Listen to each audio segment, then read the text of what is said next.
Hello नमस्कार सबको। Paper SSC paper number 16 का डिटेल सॉल्यूशन आइए देखते हैं, लाइन बाय एनालिसिस करते हैं। क्वेश्चन नंबर फर्स्ट आपके स्क्रीन पर ये रहा। क्वेश्चन नंबर फर्स्ट आपके स्क्रीन पर ये रहा। क्वेश्चन नंबर फर्स्ट कह रहा है दोस्तों कि ये कह रहा है कि डू यू अग्री, कह रहा है do you agree that all line skirts are losing grounds among the younger generation. Losing grounds का मतलब होता है वजूद खोना, वजूद खोना। ये रहा। तो क्या हो जाएगा इसका answer among the young generation के बीच, यानी लेस पॉपुलर हो जाएगा। क्वेश्चन नंबर सेकंड आपकी स्क्रीन पर ये रहा। कह रहा है कि there are drugs available in the market, दवा मार्केट्स में अवेलेबल है, that can these wounds quickly. Wounds का मतलब होता है जख्म। तो क्या हो जाएगा, ये क्या हो जाएगा, हिल। हिल का मतलब तो पहाड़ी होता है, ये रहा पहाड़ी होता है। दूसरा है हेल का मतलब प्रशंसा करना होता है। तो जख्मों को भरने के लिए क्या होगा, ये रहा हील। और ये हील जो होता है वो एड़ी होता है। आंसर क्या हो जाएगा, सी। अगला देखिए क्वेश्चन नंबर थर्ड है। कह रहा है कि कह रहा है कि the new Thailand data centre capacity will help support. यानी आप जानते हो कि गूगल से एआई ड्रिवन, यानी एआई से चलने, एआई ड्रिवन का मतलब होता है एआई से संचालित होने वाली सर्विसेज, जैसे कि search, maps and work space. Model है, मॉडल के बाद वर्क की फर्स्ट फॉर्म चाहिए। ऑप्शन देखिए, 2 मिनट नहीं होगा, ये गलत हो गया। विल हेल्प और हेल्प अपने वर्ब के बाद बेयर इन्फिनिटिव लेता है। आंसर क्या हो जाएगा, बी, बेयर इन्फिनिटिव। ये रहा। ये देखिए अगला देखिए क्वेश्चन नंबर 4 है आपके स्क्रीन पर, ये रहा। ये कह रहा है वन वर्ड सब्स्टिट्यूशन बताना है। प्लेस जहां पर किसी चीज को स्टोर किया जाता है सेफ्टी के लिए। तो गेनरी तो अनाज हो गया, अनाज मंडी, ये रहा।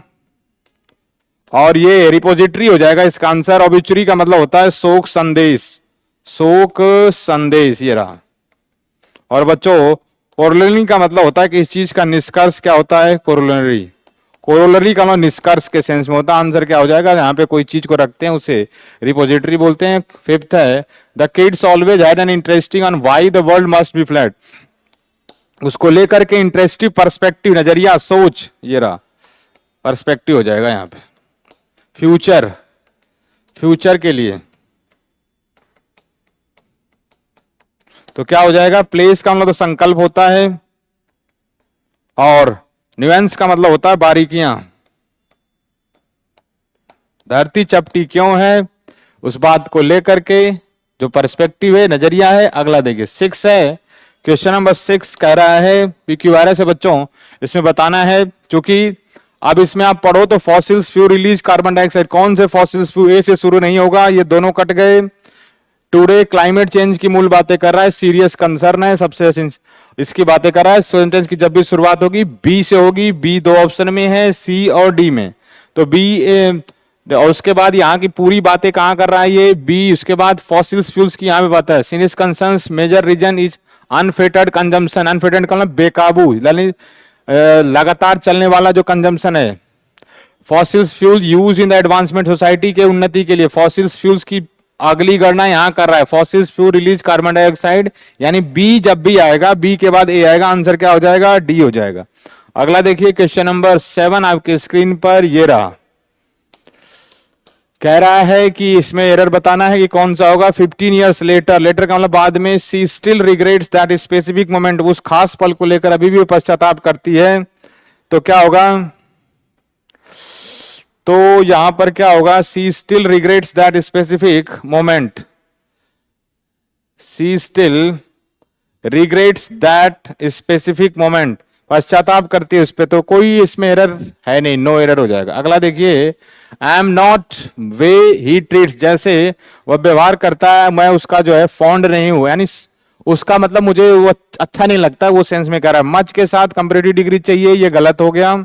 वेरी के साथ जो है पॉजिटिव डिग्री चाहिए, यहां पर अभी फिलहाल है। वेरी के साथ सुपरलेटिव नहीं, कंपैरेटिव नहीं। आंसर क्या हो जाएगा, बी हो जाएगा। अगला देखिए 9 है बच्चों, पी क्यू आर एस फिर आ गया।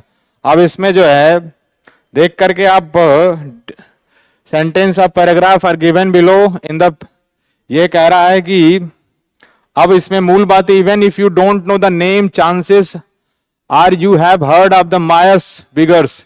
मायर्स ब्रिग्स का मतलब होता है किसी चीज के बारे में, यानी जानकारी के सेंस में कह रहा है, ये आम जीवन की जो जानकारियां हैं उसको मायर्स ब्रिग्स कहते हैं। टाइप्स इंडिकेटर, इसकी जो मूल बात है मायर्स ब्रिग्स की कर रहा है, और उसकी अगली चर्चा जो है द मायर्स ब्रिग्स तुरंत ही कर दे रहा है यहां पे अगली चर्चा की। Personality types are often seen abbreviated in a string of 4 random, चार तरीके में बता रहा है, और जो उसको चार जो वर्ड है वो क्या है, MBTI। Schools, application, social media, 1 2 resumes and event dating website, ये 4 MBTI जो है ये यहाँ पे बता रहा है। यानी MBTI यहां पर मायर्स ब्रिग्स की बातें कर रहा है। MBTI का मतलब मायर्स ब्रिग्स टाइप इंडिकेटर, इसका पूरा नाम ये MBTI का ही है।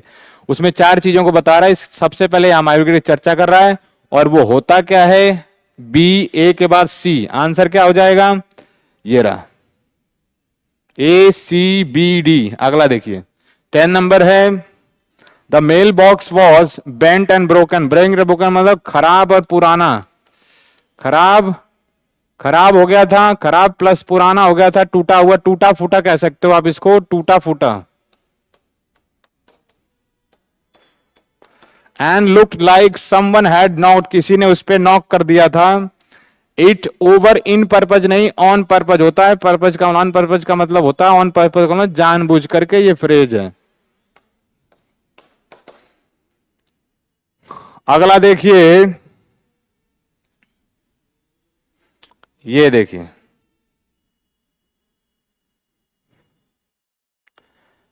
व्हाट पैसेज है, what challenges does the passage highlight in the implementation of, ये जो योजना अटल बिहारी प्रधानमंत्री जन आरोग्य योजना को लेकर जो बता रहा है, उसको लेकर बता रहा है कि पैसेज किस चीज को लेकर ज्यादा हाईलाइटेड कर रहा है। लैक ऑफ एडिक्वेट फंडिंग नहीं, फंडिंग तो है, patients being informed and bureaucratic hurdles in availing benefits, फायदा देने के सेंस में उनको सूचित सही से नहीं किया जा रहा है। तो आंसर क्या हो जाएगा इसका, बी। अगला देखिए, फिर ये पैसेज का आ गया फ्रेंड्स, नैरो का बताना है, एंटो, नैरो का मतलब होता है संकीर्ण, तो क्या हो जाएगा, एक्सपेंड। नैरो का मतलब क्या होता है, संकीर्ण। ये देखिए अगला है, अगला देखिए, ये कह रहा है कि select the appropriate title for the passage, के लिए अप्रोप्रिएट टाइटल जो है ढूंढना है। तो क्या हो जाएगा, extending health care coverage for India elderly, एकदम बिल्कुल यही सही है। और फिर देखिए अगला 16 13 के बाद है 14, what is the tone of the passage, passage का टोन क्या है, ऑप्टिमिस्टिक है। ठीक है, नेक्स्ट देखिए, फिर है पढ़ने के बाद which of the following can be derived, last paragraph के पैसेज से कौन सा निष्कर्ष निकाला जा सकता है। कह रहा है ड्यू टू, कह रहा है government employees are overwhelmed and unwilling, यहां लिखा हुआ आप देखो जरा नीचे, यहां पर ये जो सेंटेंस आप देखोगे नीचे यहां पर लिखा हुआ है, कहां पे, सब्सटेंशियल बॉडी रिपोर्टेज को टेक मंथ्स, महीनों लग जाते हैं उसको। Miss inform already expert suggest that the over burden staff at government institution don't want to take on the additional task, यानी वो ज्यादा जिम्मेदारी नहीं लेना चाहते हैं। तो इसके हिसाब से क्या हो जाएगा, governments employees are overwhelmed and unwilling to complete insurance form, year B.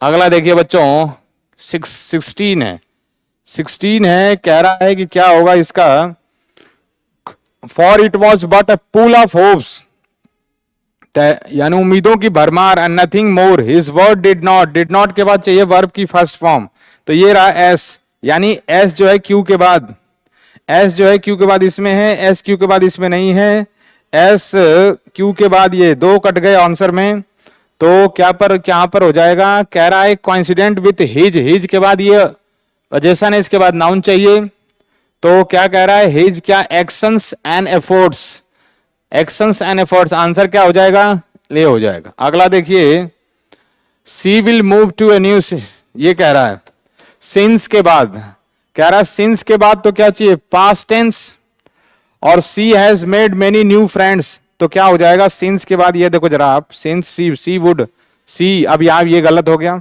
C has been, उसको मूव नहीं कराया गया है, आंसर क्या हो जाएगा, क्योंकि सिंस के बाद क्या, पास्ट टेंस, पास्ट टेंस का मतलब ये सेकेंड फॉर्म है, ये रहा। अगला देखिए 18 है। 18 है active passive. She is speaking fruits, fruit speak कर रही है। फ्रूट्स यहाँ ऑब्जेक्ट है, सब्जेक्ट के प्लेस पर ले जाइए और ये प्रेजेंट कंटिन्यूअस है, तो ये बीइंग बीइंग होना चाहिए। ये गलत हो गया, ये गलत हो गया, आंसर क्या हो जाएगा? डी हो जाएगा।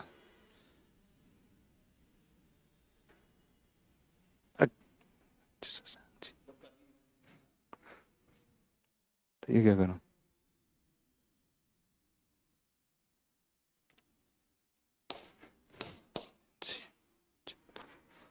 क्या कह रहा है देखिए, 19 है। एक बार देखिए friends, the immediate context of, ये बातें कर रहा है कि ओपनिंग सेंटेंस है, द इमीडिएट कॉन्टेक्स्ट किस संदर्भ में?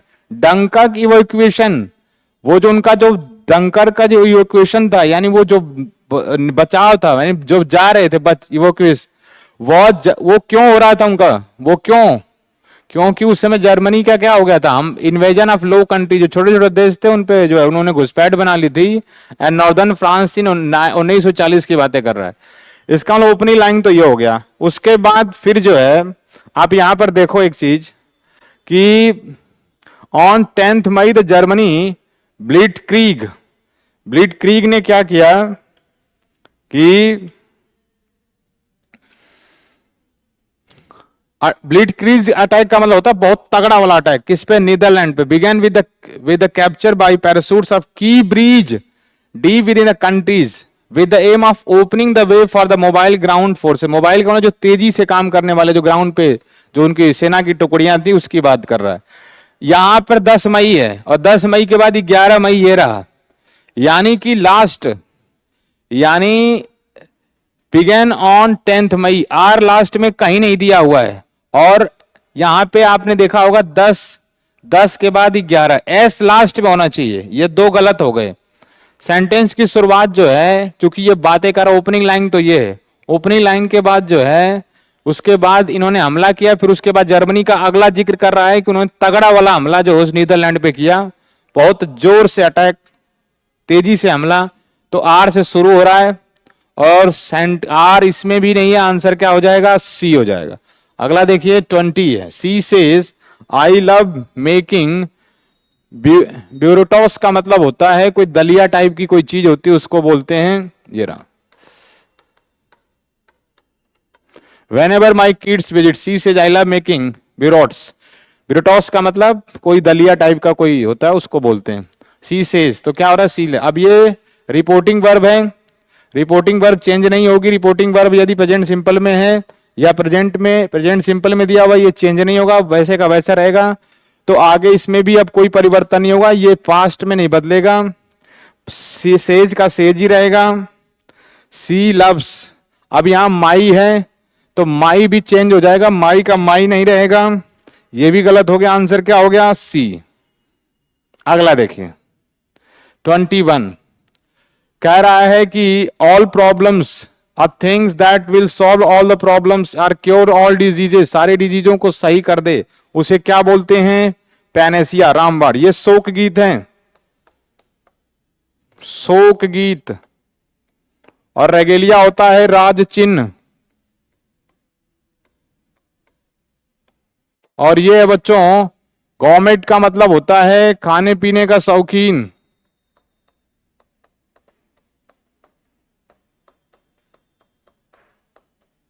ये रहा, आंसर क्या हो जाएगा? इसका आंसर क्या होगा? D, Panacea. अगला देखिए 20 शाहजहां यस्टरडे विल ऑसिलेट, सही करके बताना है कौन इसको ठीक करेगा, रेक्टिफाई कौन करेगा इसको? ये रहा, ये कह रहा रेक्टिफाई का मतलब ठीक करना, कौन इसको ठीक करेगा? ये रहा।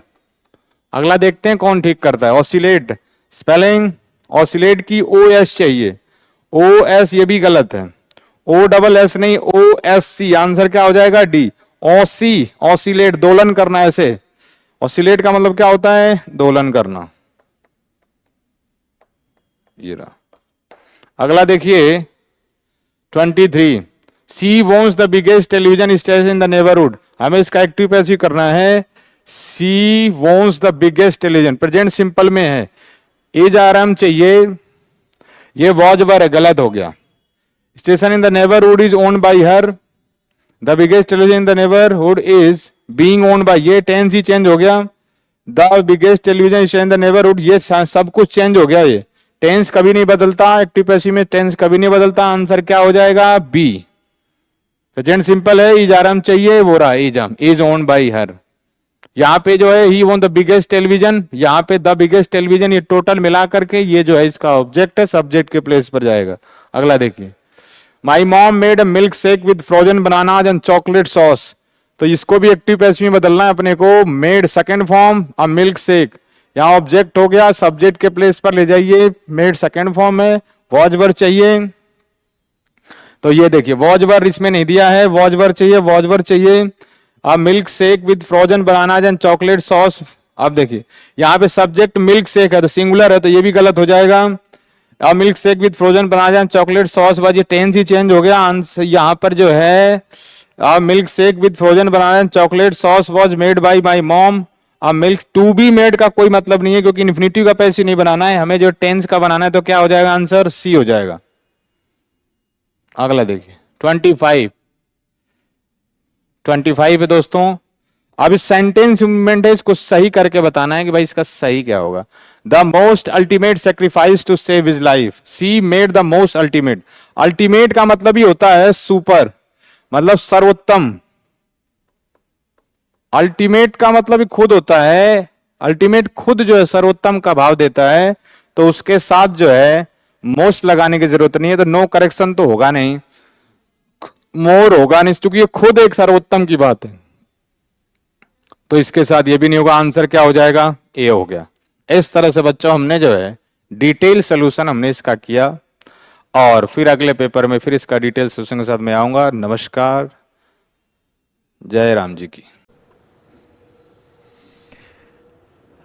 सभी साथियों को नमस्कार। मैथ्स के पेपर का सॉल्यूशन आपके सामने मैं लेकर के आया हूँ। देखिए एग्ज़ाम में पेपर को किस तरीके से आपको अटेम्प्ट करना चाहिए था। पहला सवाल आपके सामने है, वो कह रहा था 301 का अगर हम 14/2/7% फाइंड करते हैं। फ्रैक्शंस आप सभी लोगों को याद ही होंगी, जैसे उसने कहा कि 310 का अगर मुझे 1/7 निकालना है, प्लस 184 का 12.5 का मतलब होता है 1/8 निकालना है। तो 7 से अगर मैं इसको काट लूँ तो ये कट जाएगा मेरे पास कितना, 7 चौक 28 और 301 है, सॉरी 301। तो 7 से जब मैं इसको काटूंगा तो ये कट जाएगा 7 चौक 28, 2 बच गया, 7 या 21। और अगर मैं इसको सिंप्लीफाई करूँ, 8 दूनी 16, 2 बच गया, 8 या 24, दोनों का एडिशन आ जाएगा 3 3 3 6। आपका आंसर आ जाएगा बेटा ऑप्शन नंबर डी। आसान सा सवाल था, सभी बच्चों ने आराम से कर लिया होगा। दूसरे सवाल पे आगे बढ़ते हैं। 1 साल पहले शाम की एज का क्वेश्चन है सर, ठीक है। आपके सिलेबस में रेशो का एक टॉपिक आता है, और रेशो को अगर मैं बहुत सारे टुकड़ों में बांट देता हूँ तो उन टुकड़ों में से एक छोटा सा टुकड़ा बन के आता है जिसको अपन एज बोलते हैं। 4 साल पहले श्याम की जो एज थी वो राम की एज से 3/4 गुना थी। तो अगर इसकी एज 3 थी तो इसकी कितनी होगी? 4। अगर मैं प्रेजेंट की बात कर रहा हूं तो प्रेजेंट से कितने साल पहले? 4 साल पहले, ठीक है। प्रेजेंट से 4 साल पहले, 4 साल बाद, प्रेजेंट से 4 साल के बाद इनकी एज का जो रेशो होगा वो 5 और कितना हो जाएगा? 6। तो 4 और 4 टोटल दोनों के बीच में कितने साल का गैप आ गया? 8 साल का गैप आ गया निकल के। अब आप मुझे बताइए, इसके 2 रेशो बढ़ गए, इसके 2 रेशो बढ़ गए, तो 2 रेशो की वैल्यू 8 साल है, कितने गुना है? 4 गुना। तो इनकी जो उम्र होंगी वो भी 4 गुना हो जाएंगी। श्याम बाबू 12 वर्ष का होगा, राम बाबू 16 वर्ष का होगा। क्या पूछ रहा है? श्याम की प्रेजेंट एज क्या होगी? अगर ये 12 का है आज से 4 साल पहले, तो 4 साल बाद प्रेजेंट में ये कितने का रहा होगा? 16 वर्ष का रहा होगा। ऑप्शन नंबर आपका बी सही हो जाएगा बेटा। आगे चलते हैं अगले सवाल पे। 4 की पावर 315 और 4 की पावर 25 का, तो देखो 4 - 1 दोनों में कॉमन नंबर है, तो HCF तो कॉमन नंबर होता है।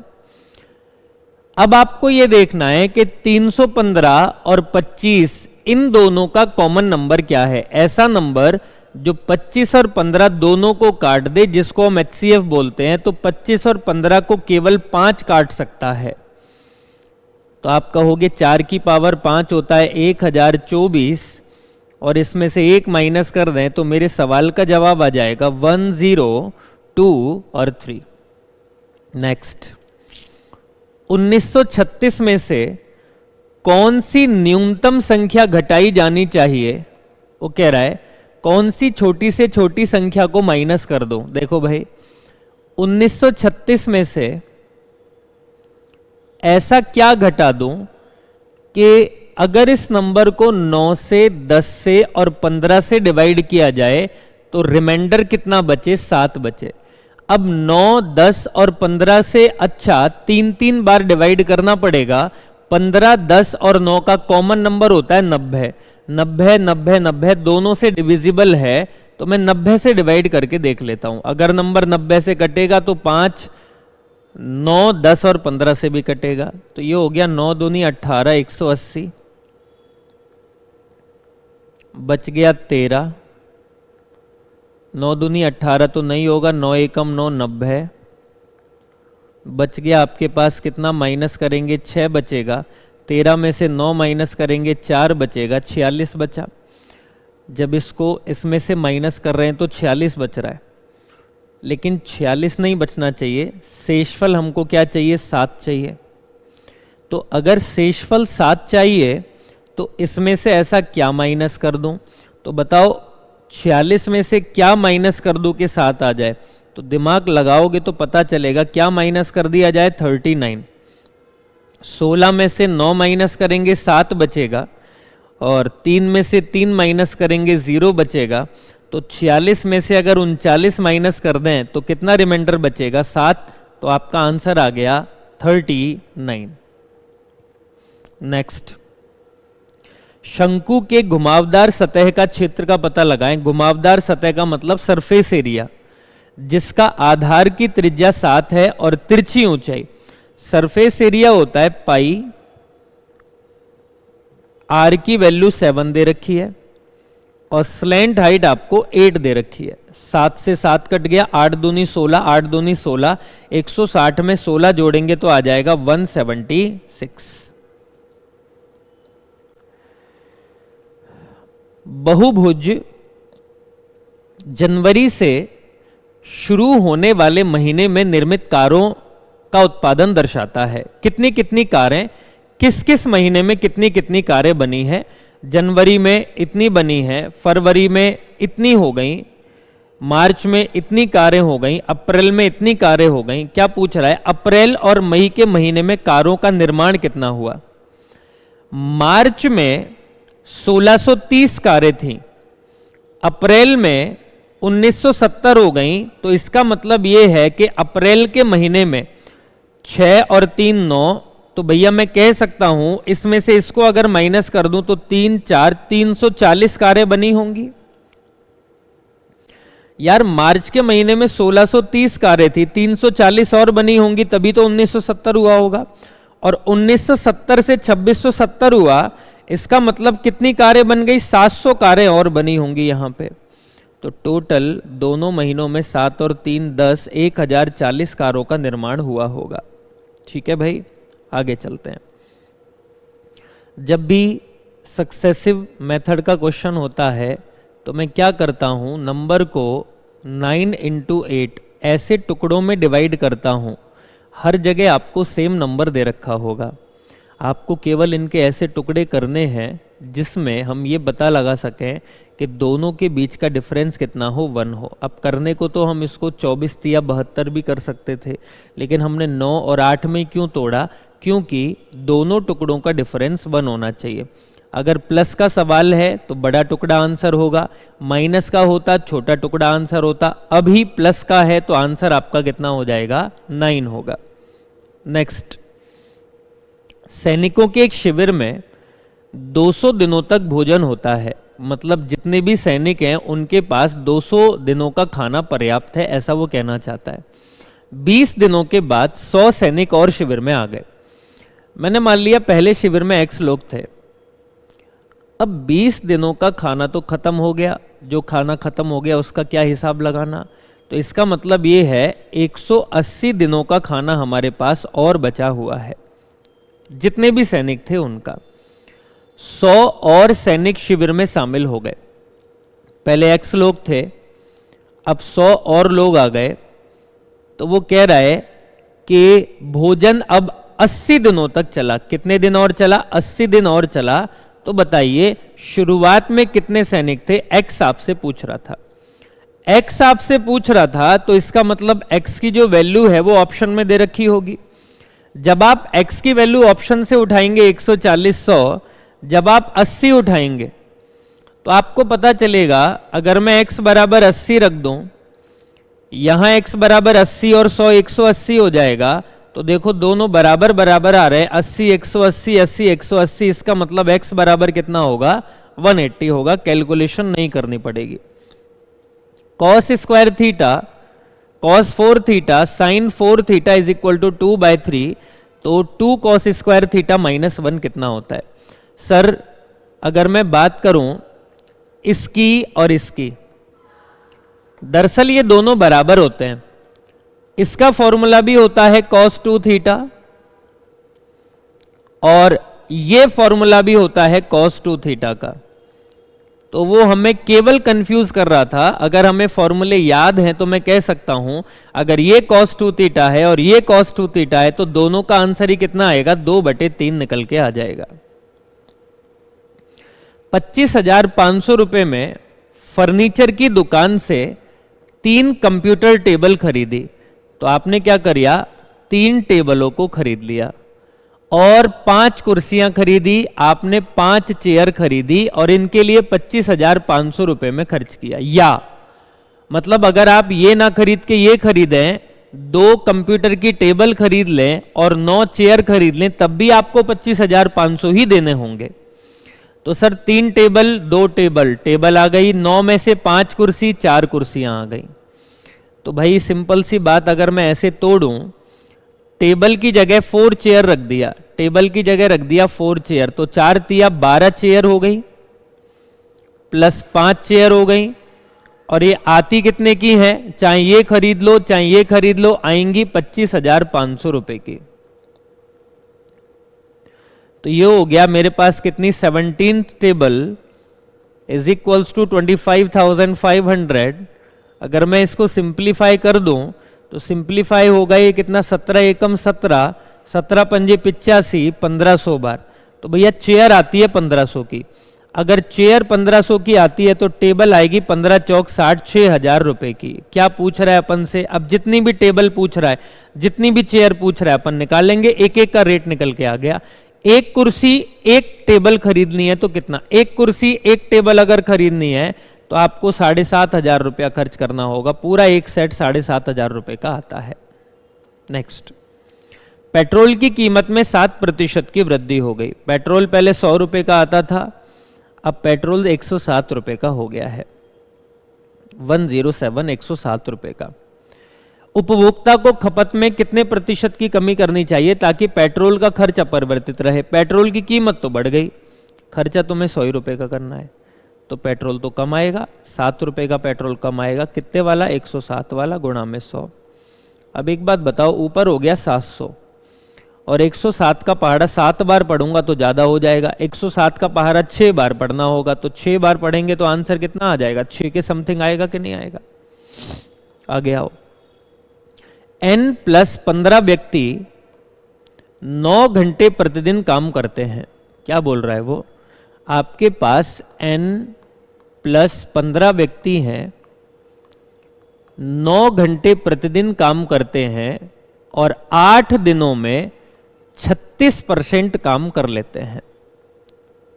फिर बोल रहा है n+9 व्यक्ति शेष काम को 36 हो गया तो 64 बचा, 20 दिनों में पूरा करने के लिए डेली 7 घंटे काम करते हैं तो n कितना होगा। अच्छा n पूछ रहा है तो भाई काट लो। 9 से कट गया 4 बार, 4 से कट गया 2 बार, 4 से कट गया 5 बार, 4 से कट गया 16 चौक 64, 16 दूनी 32 तो ये हो गया, तो हो गया 32n प्लस में 15 गुणा में 32 बराबर 7 पंजे 35n प्लस में 35 गुणा में 9। तो देखो साहब 32 और 35 का डिफरेंस आ जाएगा 3n, आएगा कि नहीं आएगा जब ये इधर चला जाएगा। और जब ये इधर आ जाएगा तो 15 गुणा में 32 प्लस में 35 गुणा में 9। तो 3 से सिंप्लीफाई कर देता हूं, 3 पंजे 15, 3 तिया 9, अब थोड़ा छोटा हो गया तो n बराबर हो गया 32 पंजे 160 और प्लस में 35 तिया 105। दोनों को ऐड कर देंगे, ऐड ही करेंगे ना, ऐड क्यों करेंगे, माइनस करेंगे ना भाई, ये इधर आएगा तो माइनस का होएगा ना, माइनस करेंगे तो पता चल जाएगा कितना आ गया आपके पास 55, 55 आ गया आंसर।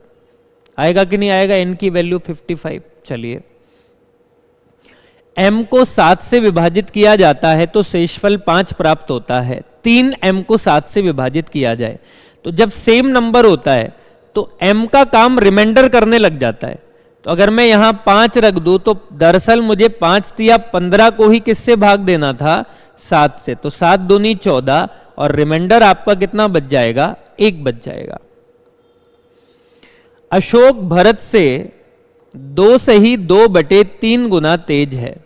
एक अशोक है और एक भरत है, ये इससे 3 दूनी 6 और 2 8/3 गुना तेज है। अशोक भरत को 160 मीटर की बढ़त देता है।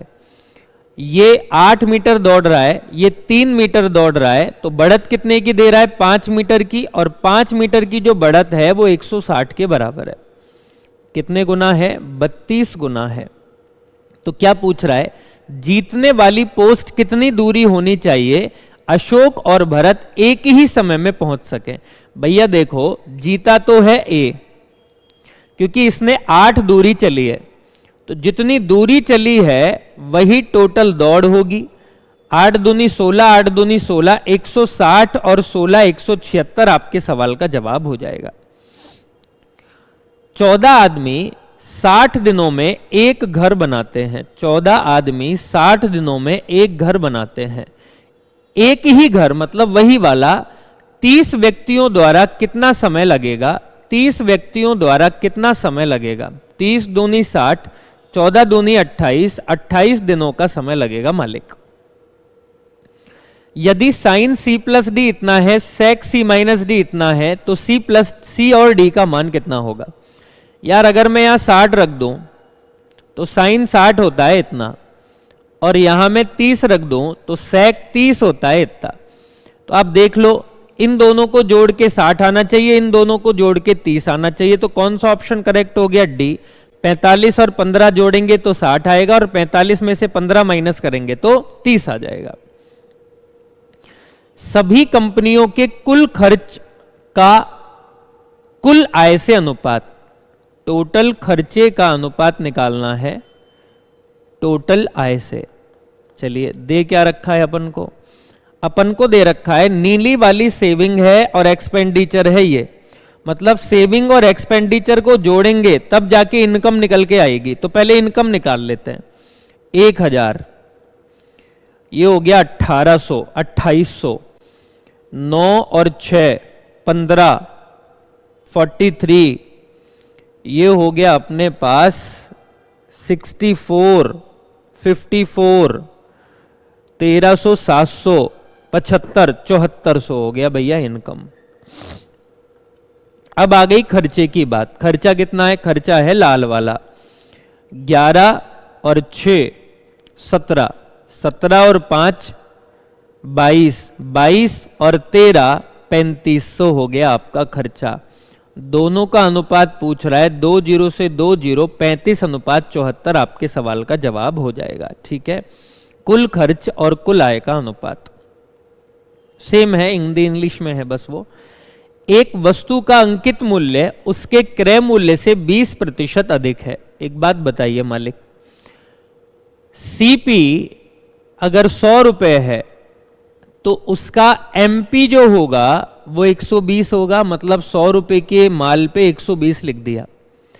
दुकानदार अपनी वस्तु को बेचने के लिए अधिकतम कितने प्रतिशत की छूट दे जिससे उसे कोई हानि ना हो न लाभ हो, यही मतलब हुआ। 100 रुपए का माल अगर 100 रुपए में बेच दे तो ना लाभ होगा ना हानि होगी, और तो भैया ग्राहक को आपको 20 रुपए का डिस्काउंट देना पड़ेगा क्योंकि आपने उस पे 120 लिख रखा है। 120 पे तो 20 एकम 20, 20 6 और 1/6 कितना होता है? 16.66% आपका आंसर आ जाएगा। 7 सेंटीमीटर त्रिज्या वाले 3 वृत्त इस प्रकार रखे गए हैं कि प्रत्येक एक अन्य 2 को स्पर्श करते हैं। ओके, एक सर्कल ये है, एक सर्कल ये है, एक सर्कल ये है। इनकी सबकी जो त्रिज्याएं हैं वो 7 हैं। इसकी 7, इसकी 7, इसकी 7, सबकी 7 है भाई। वो क्या कह रहा है कि तीनों से घेरा गया भाग, तीनों से घेरा गया भाग, ये बीच वाले का क्षेत्रफल पूछ रहा है कितना होगा। एक बात बताओ भाई, सारी भुजाएं बराबर हैं, समबाहु त्रिभुज होगा। अगर मैं समबाहु त्रिभुज के क्षेत्रफल में से, समबाहु त्रिभुज का क्षेत्रफल होता है √3/4 भुजा का स्क्वायर, भुजा दे रखी है 7 और 7 14 गुणा 14, माइनस कर दूं, ये समबाहु त्रिभुज है तो एक एंगल 60 डिग्री का होगा।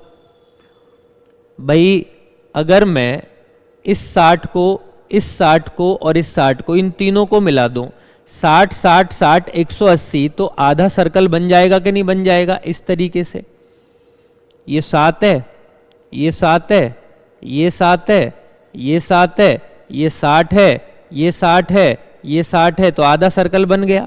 अगर मैं इन आधे सर्कल का एरिया माइनस कर दूं तो बीच के भाग का आ जाएगा, आधा सर्कल का पाई 1/2 पाई r स्क्वायर, r का मतलब 7 गुणा 7, 7 से 7, 2 से 11 बार कट गया, 2 से 2 बार, 2 से 7 बार, 2 से 2 बार, 2 से 7 बार, तो 7 7 49 √3 माइनस ये हो गया मेरे पास कितना? 77, 49 √3 माइनस 77, ए ऑप्शन करेक्ट होगा। a plus B plus C बराबर 0, तो a cube B cube C cube किसके बराबर होता है? फॉर्मूला होता है sir, a plus B plus C बराबर 0 है तो a cube B cube C cube minus 3abc बराबर 0 के होता है, तो a cube B cube C cube किसके बराबर हो जाएगा? 3abc के बराबर।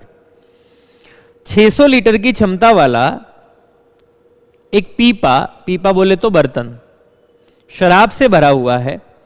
पहले पीपे से y लीटर मात्रा निकाली जाती है, मतलब 1 माइनस y लीटर निकाला गया कितने में से? 600 में से। ये लो, फिर बोल रहा है पानी से बदल दिया, उतना ही डाल दिया। 120 लीटर शराब की मात्रा निकाली गई और पानी से बदल दिया। फिर 600 में से कितना निकाला? 120 निकाला, 600 में से 0 से 0, 12 एकम 12, 12 पंजे 60, 5 में से 1 निकाल लिया तो 4/5 हिस्सा बचा होगा। फिर बोल रहा है दोबारा से 120 लीटर निकाला तो 4/5 हिस्सा बचा होगा। ऐसा करने से आपका जो अनुपात है वो 12:13 बचता है, मतलब 12 पानी, 12 अल्कोहल 13 पानी, तो टोटल कितना हुआ? 25। तो आप क्या कहोगे? 25 अगर टोटल पहले था तो अब आपके पास कितना बच रहा होगा? 12 बच रहा होगा। मिक्सचर में पढ़ते हैं अपन इसको बहुत अच्छे तरीके से। चलो मालिक, 25 से 25 गया, 4 से 3 बार चला गया, ठीक है कि नहीं है? 3/4 हो गया। 3/4 बराबर 1 माइनस y/600। एक इधर चला जाएगा, माइनस करोगे तो 1/4 हो गया। तो ये हो गया मेरे पास y बटे 600 बराबर 1/4, और 4 से काट दूं तो कट गया 15 चौक 60, 150, तो y बराबर आ गया 150। y का मान पूछ रहा था, y बराबर आ जाएगा 150। आगे आ जाइए। राहुल ने 375 रुपए प्रति दर्जन की कीमत पर 20 दर्जन खिलौने खरीदे, मतलब एक दर्जन आता है 375 रुपए का, ये हिसाब लगाते हैं। और उसने प्रत्येक को, मतलब एक को 33 में बेचा। अगर एक को 33 में बेचा तो एक दर्जन कितने में बिकेगा? 12 36 का 6, 12 36 और 3, 396 रुपए में। अब दोनों को 20-20 से गुणा करोगे तो भी क्या फर्क पड़ेगा? 20-20 दर्जन बेचे हैं तो 375 का माल कितने में गया? 396 में। तो इसका मतलब यह है 21 रुपए का फायदा हो गया। 375 रुपए पे गुणा में 100। तो देखो भैया काटते हैं, 25 से काट लेते हैं इसको। 25 से 4 बार कटता दिख रहा है मुझे। 25 से कम 25, 12 बच गया। 25 पंजे 125, 3 पंजे 15, 3 सत्ते 21, 7 चौक 28 बटे 5 हो गया। तो ये कटेगा तो 5 25 बच गया 3, 5 6 30, तो 5.6 आ जाएगा आपके सवाल का जवाब। आगे आइए। एक मशीन के मूल्य में प्रति वर्ष 10% की कीमत गिरती है, इसका वर्तमान मूल्य 35,000 है। तो 10% गिन रही है 2 वर्ष बाद, मतलब 9/10 होगी, 90% बचेगी। फिर 90% 9/10 बचेगी। 0 से 0, 0 से 0, तो ये हो गया मेरे पास 350 और गुणा में 9 नाम 81। 0 का 0 आ गया 35, 35 एकम 35 का 5 बच गया 3। अब 8 से गुणा करेंगे। 8 पंजे 40 का 0, 4 बचा। 8 तिया 24 और 4 28, दोनों को जोड़ेंगे तो आ जाएगा 283। तो ये आ गया भैया 28350 आपके सवाल का जवाब। आगे आओ। 5.4 का क्यूब, देखो भाई इसको अगर मैं 0.4 का क्यूब लिख लूं तो यही होता है। a cube minus b cube होता है a माइनस बी। इसको अगर मैं खोल के लिखूंगा तो लिखूंगा a माइनस बी, फिर लिखूंगा a square plus A B plus B square. करेंगे तो A square plus A B plus B square जो होगा वो नीचे वाली वैल्यू के बराबर हो जाएगा और ये दोनों आपस में कैंसिल हो जाएंगे। तो जब इसमें से इसको माइनस करेंगे तो आपके सवाल का जवाब कितना आ रहा होगा? 5 आ रहा होगा। एक बीकर में 2 तरल पदार्थ x और y का मिश्रण 5:3 के अनुपात में है। x का और y का मिश्रण जो है वो 5 और 3 के अनुपात में दिया हुआ है। 6 लीटर निकाल लिया जाता है और उसके बदले y डाल दिया जाता है, तो अनुपात हो जाता है 5:7।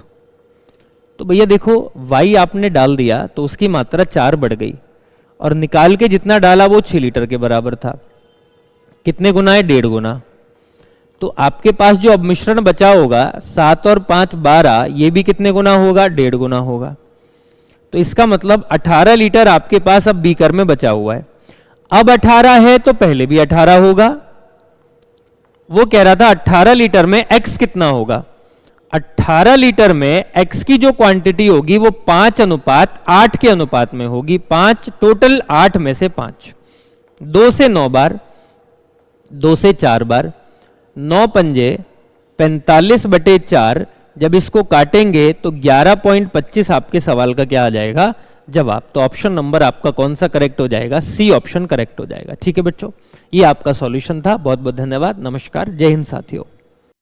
नमस्कार दोस्तों, वीआईपीएम इंस्टीट्यूट में आप सभी का स्वागत है। जैसा कि आप मेरे पीछे देख रहे हैं, महत्वपूर्ण क्वेश्चंस जो कि लगातार आपके जो संडे को एक टेस्ट सीरीज चल रही है, उसी टेस्ट सीरीज का आप ऑनलाइन आपके लिए क्या लेकर के आए हैं? सॉल्यूशन लेकर के आए हैं। देखिएगा जरूर और ज्यादा से ज्यादा स्टूडेंट इस तरह की टेस्ट सीरीज को जरूर ज्वाइन करें, जिससे आपको इंप्रूवमेंट होगा और कहीं ना कहीं आपके आने वाले एग्जाम में एसएससी के लिए बहुत फायदेमंद होने वाली है। तो शुरू करते हैं महत्वपूर्ण क्वेश्चंस। पहला क्वेश्चन देखिएगा क्या लिखा हुआ है कि कमरे के तापमान पर द्रव स्थिति में रहने वाली धातु का नाम क्या है? द्रव स्थिति में तो कोई भी धातु द्रव स्थिति में नहीं होती है। ज्यादातर धातुएं आपको पता ही है वो ठोस में। इसमें पूछा गया द्रव अवस्था में रहने वाली कौन सी धातु है? पारा, ब्रोमीन, सोडियम या उपयुक्त में से एक से अधिक। तो ध्यान रखिएगा, जनरली सभी को पता होता पारा। कमरे के टेम्परेचर के अंदर पारा, ध्यान रखिएगा ताप पर पारा क्या होगा? द्रव अवस्था में आपको दिखाई देगा। तो पहले का आंसर क्या होगा? पारा इसका आंसर होगा, ध्यान रखिएगा।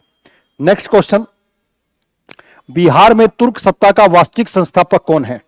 तो बिहार के अंदर तुर्क सत्ता, बिहार ध्यान रखिएगा, आने वाले समय में हम पढ़ेंगे बिहार को।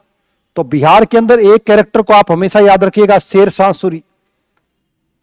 शेरशाह सूरी वो व्यक्ति जिसने मुगलों को भारत से खदेड़ दिया था और एक अलग से सूर साम्राज्य, एक अफगान साम्राज्य की स्थापना करी थी। वो शेरशाह सूरी का संबंध भी आपको कहीं ना कहीं बिहार से देखने को मिलेगा। लेकिन इसमें पूछा गया है, क्योंकि वो तो अफगानी थे, इसमें पूछा गया तुर्क सत्ता का। किसका? तुर्क सत्ता का संस्थापक कौन था? मलिक हश्यमुद्दीन, इब्न बख्तियार खिलजी, इब्राहिम या दरिया खान लुहानी। तो ध्यान रखिएगा, तुर्कों की बात की जा रही है, ध्यान रखिएगा। तो तुर्कों का वास्तविक संस्थापक के तौर पर याद होगा इब्न बख्तियार खिलजी जो है, जिसे तुर्क सत्ता का बिहार के अंदर संस्थापक के तौर पर माना जाता है। वैसे ध्यान रखिएगा, अफगान वंश के आधार पर, किसके? अफगान। और सेकंड अफगान वंश की स्थापना करने वाला भी कौन? शेरशाह सूरी। इसको ध्यान रखिएगा। नेक्स्ट क्वेश्चन, स्टोमेटा पत्तियों की सतह पर छोटे छोटे छिद्र होते हैं जिनके द्वारा पौधे ग्रहण करते हैं। स्टोमेटा एक तरीके से क्या होते हैं? रंध्र होते हैं। तो स्टोमेटा रंध्र पत्तियों की सतह पर छोटे छोटे छिद्र होते हैं जिनके द्वारा पौधे ग्रहण करते हैं। क्या ग्रहण करते हैं? छोटे छोटे अगर छिद्र होंगे तो उससे क्या ग्रहण की जाएगी? कार्बन डाइऑक्साइड ग्रहण की जाएगी। वो क्या करते हैं? गैसों का, यानी कि गैसों का आदान प्रदान करने का काम, गैसों का इनकमिंग और आउटगोइंग, ये रंध्र काम करते हैं। और कहीं ना कहीं वाष्पोत्सर्जन में, कहीं ना कहीं वाष्पोत्सर्जन में इनकी बहुत महत्वपूर्ण भूमिका होती है। तो स्टोमेटा पत्तियों की सतह पर छोटे छोटे छिद्र होते हैं जिनके द्वारा पौधे क्या ग्रहण करते हैं? नाइट्रोजन, पानी या कार्बन डाइऑक्साइड। तो ध्यान रखिएगा, CO2 जो उनके खाने में महत्वपूर्ण भूमिका निभाती है, ध्यान रखिएगा। नेक्स्ट, पौधे और पशु कोशिकाओं में अंतर निम्न में से किस संरचना में स्पष्ट होता है? पौधे और पशु सामान्य तौर पर दोनों अलग अलग ही हैं, लेकिन इसमें पूछा गया स्पष्ट तौर पर, जहां पर आपको इनकी संरचना में क्या दिखाई दे? अंतर दिखाई दे। नाभिक में, न्यूक्लियस में, एंजाइम में, सेल वॉल में, कोशिका भित्ति में, या मोर ऑफ द उपयुक्त में से एक से अधिक। तो ध्यान रखिएगा, पौधे और पशुओं में जो मुख्य रूप से स्पष्ट अंतर संरचना में दिखाई देता है वो दिखाई देगा आपको, ध्यान रखिएगा, कोशिका भित्ति के अंदर दिखाई देगा। इस तरह का एग्जाम में क्वेश्चन 100% आने की संभावना आपकी लगी रहेगी, ध्यान रखिएगा। क्यों? कोशिका भित्ति सेल्यूलोज की बनी होती है और जिसके कारण इनका ये क्या होता है, ये इसमें ठोस प्रभाव ज्यादा आपको दिखाई देगा, ठोस, मजबूत, कठोर ज्यादा दिखाई देगी। जबकि जंतुओं के अंदर, पशु कोशिका या जंतुओं के अंदर इसका क्या होता है? अभाव देखा जाता है। तो ये ध्यान रखिएगा। तो कोशिका भित्ति इसका आंसर होगा। स्पष्ट तौर पर पौधे और पशुओं में अगर अंतर करना हो संरचना के आधार पर तो आप कह सकते हो कौन सा? कोशिका भित्ति। नेक्स्ट, सोडियम हाइड्रोक्साइड और सोडियम क्लोराइड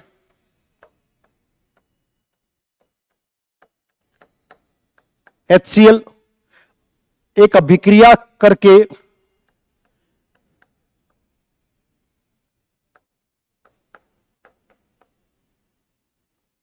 H2O NaCl बनाते हैं। तो कौन सी अभिक्रिया होती है? NaOH प्लस HCl बनाएंगे, NaCl और H2O का निर्माण करते हैं। तो कौन सी अभिक्रिया होती है? जब अम्ल और क्षार मिलकर जल का निर्माण कहीं ना कहीं करेंगे तो वो प्रक्रिया क्या कहलाएगी? न्यूट्रलाइजेशन कहलाएगी। नेचुरलाइजेशन या फिर उसको उदासीनीकरण कहा जाता है। अम्ल और क्षार जो होते हैं मिलकर के किसी प्रक्रिया के तहत जल का निर्माण जब करेंगे तो क्या कहलाएंगे? जल और लवण का निर्माण होगा। तो वो स्थिति क्या कहलाएगी? उदासीनीकरण कहलाएगी। संसद को राज्य सूची में किसी मामले में संबंध में कानून बनाने की शक्ति है, बशर्ते, शर्त पूछी गई है। राज्य सूची पर हमेशा राज्य ही क्या बनेगा? कानून बनाएगा। लेकिन कौन सी ऐसी शर्त है जिस पर संसद कानून बना सकती है? किस पर? राज्य सूची पर। तो सार्वजनिक हित का हो, राष्ट्रीय हित का हो, केंद्रीय हित का हो या क्षेत्रीय हित का हो। तो ध्यान रखिएगा कि आपसे पूछा जाए संसद को राज्य सूची के किसी मामले में कानून बनाने की शक्ति पाता है, बशर्ते, ध्यान रखिएगा, तो मामला कैसा हो? अगर वो कोई मामला राष्ट्रीय हित का होता है और राज्यसभा क्या करती है? एक राज्य सूची के ऊपर आर्टिकल अनुच्छेद 249 के तहत अगर वो वहां से 2/3 बहुमत से इसको ये घोषित कर दे कि ये मामला राष्ट्रीय हित का है, तो संसद इस पर क्या बना सकती है, कानून बना सकती है। ध्यान रखिएगा, इसको स्पष्ट याद रखिएगा। नेक्स्ट, 2 रंगीन गैसों को मिश्रित करने पर गहरे भूरे रंग की गैस बनती है। यह है गहरे भूरे रंग की गैस बनती है, वो कौन सी है? NO2O2, N2O, NO और O2, NH3HCl।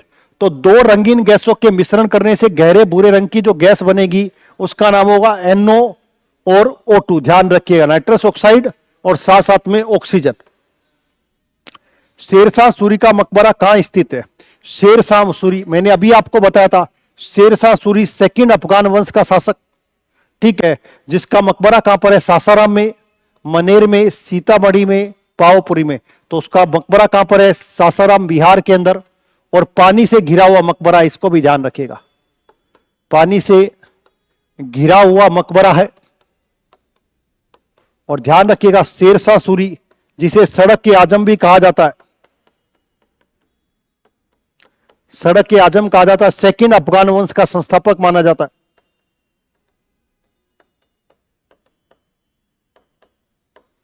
बाबर के साथ युद्ध में शामिल हुआ था और हुमायूं को इस देश से खदेड़ दिया था, इसको भी ध्यान रखिएगा। नेक्स्ट आंसर होगा इसका, बता दिया आपका आंसर, सासाराम इसका आंसर होगा। नेक्स्ट, निम्न में से कौन सा जंगल झाड़ी दावानल भूमध्य सागरीय जलवायु के प्रकार नहीं है? प्रकार नहीं है, कैलिफोर्निया, तुर्की, विक्टोरिया या साइबेरिया। तो जंगल झाड़ी भूमध्य सागरीय, तो आपको पता होगा ये कहीं ना कहीं भूमध्य सागरीय प्रदेश आपको दिखाई देंगे, जबकि साइबेरिया क्षेत्र, तो साइबेरिया क्षेत्र आपको पता है उत्तरी ध्रुव में है, ठंडा है, हमेशा बर्फ से ढका रहता है। तो इसमें किसी भी प्रकार की कोई जंगल झाड़ी भूमध्य सागरीय जलवायु आपको देखने को नहीं मिलेगी, तो साइबेरिया इसका आंसर होगा। नेक्स्ट, चंद्रमा सदृश कौन सा ग्रह, चंद्रमा के समान कौन सा ग्रह है? मंगल, बुध, पृथ्वी या एक से अधिक? तो ध्यान रखिएगा, चंद्रमा के समान बुध होगा, क्योंकि दोनों के दोनों में क्या है? दोनों के दोनों के अंदर कहीं ना कहीं वायुमंडल की उपस्थिति नहीं होती, और कहीं ना कहीं दोनों के अंदर तापमान जो होता है, इसी के कारण तापमान के अंदर बढ़ोतरी और घटोतरी होती रहती है।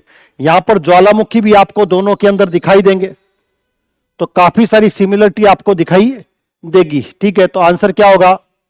बुध इसका आंसर होगा। जब वायुमंडल नहीं है तभी इसके कारण ये क्या होगा? गर्म भी काफी होता है, इसको ध्यान रखिएगा। कीट बख्शी पौधे मिट्टी से किस कमी से उगते हैं? मिट्टी में किसकी कमी से उगते हैं? पानी, पानी की कमी से कौन होगा भाई? पानी तो हर किसी को चाहिए। Magnesium, nitrogen, calcium. तो किसकी कमी से उगते हैं कीट बख्शी? जो खाते हैं कीटों को, ध्यान रखिएगा। तो ऐसे किसके कारण? नाइट्रोजन की कमी के कारण, इनकी कमी के कारण ये क्या करते हैं? उगते हैं, इसको ध्यान रखिएगा। 1815 में प्रकाशित राजा राम मोहन राय, राजा राम मोहन राय पुनर्जागरण के पिता,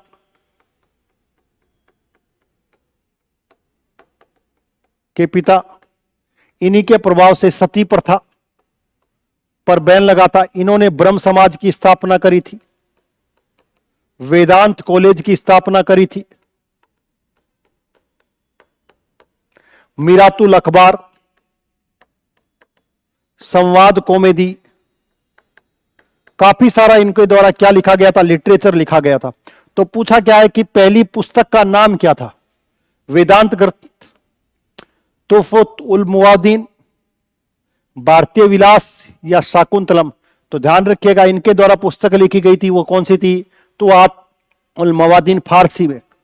और इनको कई भाषाओं का ज्ञान था, इसलिए इनको पुनर्जागरण का पिता भी भारत में कहा जाता है।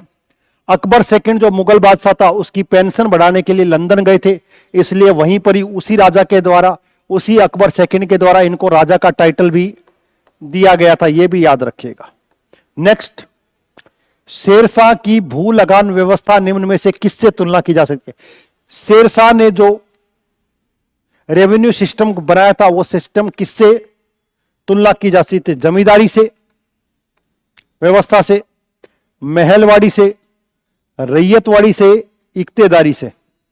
तो जमींदारी व्यवस्था जहां पर जमींदारों के द्वारा टैक्स का कलेक्शन किया जाता है, इक्तेदारी जिसके तहत किसी एक क्षेत्र को, किसी एक इक्ते को, किसी एक को देकर के इक्तेदारी व्यवस्था की जाती है। महलवाड़ी संपूर्ण गांव को एक महल मान करके उससे राजस्व वसूला जाता है। और रैयतवाड़ी डायरेक्ट किसान से, कोई बीच में मिडिल मैन नहीं होता, उससे टैक्स का कलेक्शन किया जाता है। तो शेरशाह सूरी की जो व्यवस्था है वो किससे इसकी तुलना की जाती है? तो ध्यान रखिएगा, शेरशाह सूरी के टैक्स कलेक्शन की तुलना रैयतवाड़ी से की जाती है। रैयतवाड़ी का मतलब डायरेक्ट किसानों से जो टैक्स लिया जाता है वो रैयतवाड़ी कहलाती है, ध्यान रखिएगा। प्रोटोप्लास्ट क्या है? प्रोटोप्लास्ट क्या है? कोशिका भित्ति प्लस प्लाज्मा झिल्ली को कहा जाता है। पादप कोशिका और कोशिका भित्ति कहा जाता है। साइटोप्लाज्म कोशिका भित्ति को कहा जाता है, प्लाज्मा झिल्ली और साइटोप्लाज्म को कहा जाता है। इसको ध्यान रखिएगा, इस तरह का क्वेश्चन कहीं ना कहीं आपके एग्जाम्स में देखने को मिलेगा। तो ध्यान रखिएगा, प्रोटोप्लास्ट किसको कहा जाता है? तो प्रोटोप्लास्ट प्लांट सेल और सेल वॉल को कहा जाता है। अभी हमने बात करी थी कोशिका भित्ति की, जो कि मैंने कहा था सेलुलोज की बनी होती है और कठोर, इसी कारण पेड़ों को क्या मिलती है? कठोरता मिलती है। इसको ध्यान रखिएगा। तो पादप कोशिका और कोशिका भित्ति, इन दोनों को प्रोटोप्लास्ट कहा जाता है। उत्तर भारत का पहला मानव डीएनए बैंक 30 जनवरी 2024 को कहां पर स्थापित किया गया? इलाहाबाद विश्वविद्यालय में, किंग जॉर्ज मेडिकल, अलीगढ़ मुस्लिम विश्वविद्यालय में, बनारस हिंदू विश्वविद्यालय में। तो ध्यान रखिएगा, पहला मानव डीएनए बैंक, आपको पता ही है डीएनए को लेकर के वॉटसन और क्रिक ने डी-कंडली सिद्धांत जो दिया था, इसलिए इन दोनों को क्या मिला था? नोबेल पुरस्कार भी प्राप्त हो चुका है डीएनए को देने वाले। तो इसमें पूछा गया भारत का पहला स्थापित कहां गया? बनारस विश्वविद्यालय, मदन मोहन मालवीय के प्रयासों से इसको स्थापित किया गया था। तो इसको ध्यान रखना है थोड़ा सा। भारत का पहला पोर्ट आधारित ग्रीन हाइड्रोजन पायलट प्रोजेक्ट कहां शुरू किया गया? Paradip port Odisha, Kandla port Gujarat, VO Chidambaram airport Tamil Nadu और जवाहरलाल नेहरू पोर्ट महाराष्ट्र। तो कुछ पोर्ट्स भी ध्यान रखिएगा, भारत में लगभग 13 बड़े पोर्ट्स हैं। 6 पोर्ट आपको यहां दिखाई देंगे और 6 पोर्ट आपको यहां दिखाई देंगे, बड़े पोर्ट्स। इसके अलावा काफी, यानी कि लगभग 200 से अधिक तक छोटे पोर्ट भी आपको दिखाई देंगे। इसमें एक महत्वपूर्ण पोर्ट भी याद रखिएगा, मुंद्रा पोर्ट प्राइवेट है, अडानी ग्रुप के द्वारा चलाया जाता है और भारत का सबसे बड़ा प्राइवेट पोर्ट इसको माना जाता है गुजरात में। इसको भी याद रखिएगा। आपको पूछा क्या है? ग्रीन हाइड्रोजन पायलट प्रोजेक्ट कहां शुरू किया गया? तो ध्यान रखिएगा, green hydrogen pilot project VO Chidambaram Tamil Nadu के अंदर इसको शुरू किया गया। ध्यान रखिएगा, बिल्कुल इंपॉर्टेंट है। इसी को कहा जाता था क्या? तूतीकोरिन। इसी का पहले नाम क्या था? तूतीकोरिन पोर्ट बंदरगाह। इसको भी याद रखिएगा। और यहां पर इसका उद्घाटन किसने किया? तो आपके केंद्रीय मंत्री है सर्बानंद सोनोवाल के द्वारा इस प्रोजेक्ट को यहां पर शुरू किया गया। तो इसको भी याद रखिएगा। नेक्स्ट, पीएम स्वनिधि योजना पर कुल कितना व्यय होता है? पीएम स्वनिधि योजना आपको याद रखनी है कि यह परियोजना कहीं ना कहीं 1 जून 2020 को शुरुआत की गई थी, जब कोरोना काल आपके देश में चल रहा था। तो इसका उद्देश्य क्या था? जो स्ट्रीट वेंडर हैं, स्ट्रीट वेंडर को लोन देने के लिए, ऋण देने के लिए यह व्यवस्था शुरू की गई थी, जिसमें 10,000, 20,000 और 50,000 की किस्तें दी गई थी। बाद में 10,000 को 15,000 कर दिया गया, 20,000 को 25,000 कर दिया गया और 50,000 एज इट इज रहे, जिससे स्ट्रीट वेंडर्स को क्या दिया जा सके? आपको पता ही है, एक ऋण दिया जा सके, जिससे उनकी स्थिति और मजबूत हो सके। और इस परियोजना को 31 मार्च, इसको भी याद रखिएगा, पहले ये योजना थी 2024 तक चलाई जा रही थी, लेकिन बाद में इसमें संशोधन कर दिया गया, ध्यान रखिएगा, और इसको 2030 तक बढ़ा दिया गया। पहले 2024 तक थी, फिर 2030 तक। तो इसके लिए कुल कितना बजट है उसको ध्यान रखिएगा। एग्जाम्स में इस तरह का प्रश्न जरूर पूछा जा सकता है। और योजनाओं से संबंधित कोई ना कोई क्वेश्चन पूछा जाएगा, चाहे धन धान्य योजना हो, कृषि सम्मान योजना हो, अभी मनरेगा जिसका नाम बदल गया, जी राम जी कर दिया गया, उसको ध्यान रखिएगा। ठीक है, उज्ज्वला योजना के बारे में, किसी भी योजना के बारे में पूछा जा सकता है। प्रोजेक्ट आरोहण किस संस्था के द्वारा शुरू किया गया? अब प्रोजेक्ट आरोहण है क्या? तो प्रोजेक्ट आरोहण वो है कि जो टोल प्लाजा के अंदर, रोडों के ऊपर जो टोल प्लाजा हैं, उन टोल प्लाजा के जो कर्मी होते हैं, जो काम करने वाले कर्मी होते हैं, उनके जो बच्चे होते हैं, उन बच्चों को छात्रवृत्ति देने के लिए योजना शुरू की गई है। उसी योजना का नाम है प्रोजेक्ट आरोहण, ध्यान रखिएगा। तो अब आपको पता लग गया होगा किसके द्वारा, तो राष्ट्रीय राजमार्ग प्राधिकरण NHAI के द्वारा इसको प्रारंभ किया गया है, जिसके अंदर टोलों के अंदर जो काम कर रहे हैं लोग, उनके जो बच्चे हैं, उनको छात्रवृत्ति दी जा सके, इसको याद रखिएगा। नेक्स्ट, भारत और अमेरिका के बीच आयोजित युद्ध अभ्यास 2025 किस स्थान पर हुआ है? जोधपुर भारत के अंदर, फोर्ट वेनेराइट अलास्का के अंदर, ले भारत के अंदर, सैन डियागो अमेरिका के अंदर। तो ध्यान रखिएगा, भारत और अमेरिका के बीच अभी युद्ध अभ्यास जो शुरू हुआ, इसका पहला संस्करण है, ये फर्स्ट संस्करण है, ध्यान रखिएगा। और इसका आयोजन कहां पर हुआ है? ध्यान रखिएगा, अभी फोर्ट वेनेराइट्स अलास्का के अंदर इसका आयोजन किया गया है। इसको याद रखिएगा, एग्जाम्स में पूछा जा सकता है 14 सितंबर को, यह भी याद रखिएगा। नेक्स्ट, एक पेड़ मां के नाम 2.0 अभियान का लक्ष्य क्या रखा गया? ध्यान रखिएगा, एक पेड़ मां के नाम 5 जून 2025 को पर्यावरण दिवस के अवसर पर, ठीक है, किया गया। इस अभियान का 2.0 का लक्ष्य क्या रखा गया? 5 करोड़ पेड़ लगाने, 7.5 करोड़ पेड़ लगाने, 10 करोड़ या 15 करोड़? तो ध्यान रखिएगा, इसका टारगेट रखा गया 10 करोड़ पौधे लगाने, पेड़ लगाने, ध्यान रखिएगा। नेक्स्ट, ट्रेन में एटीएम लगाने वाला भारत का पहला बैंक कौन सा है? ट्रेनों में एटीएम, इंपॉर्टेंट क्वेश्चन है, याद रखिएगा, एग्जाम्स में कहीं ना कहीं उसी तौर पर पूछा जा सकता है, इसको ध्यान रखिएगा। ठीक है, तो मुंबई के अंदर लगाया गया है, मुंबई टू मालनाड या पंचवटी एक्सप्रेस जो ट्रेन है, उस एक्सप्रेस ट्रेन के अंदर इसको लगाया गया है। और ध्यान रखिएगा, अप्रैल 2025 में इसको प्रारंभ किया गया। जब मुंबई में लगा है, मुंबई से मालनाड पंचवटी एक्सप्रेस में लगाया गया, तो सिंपल सी बात है, बैंक ऑफ महाराष्ट्र के द्वारा इसको प्रारंभ किया गया है।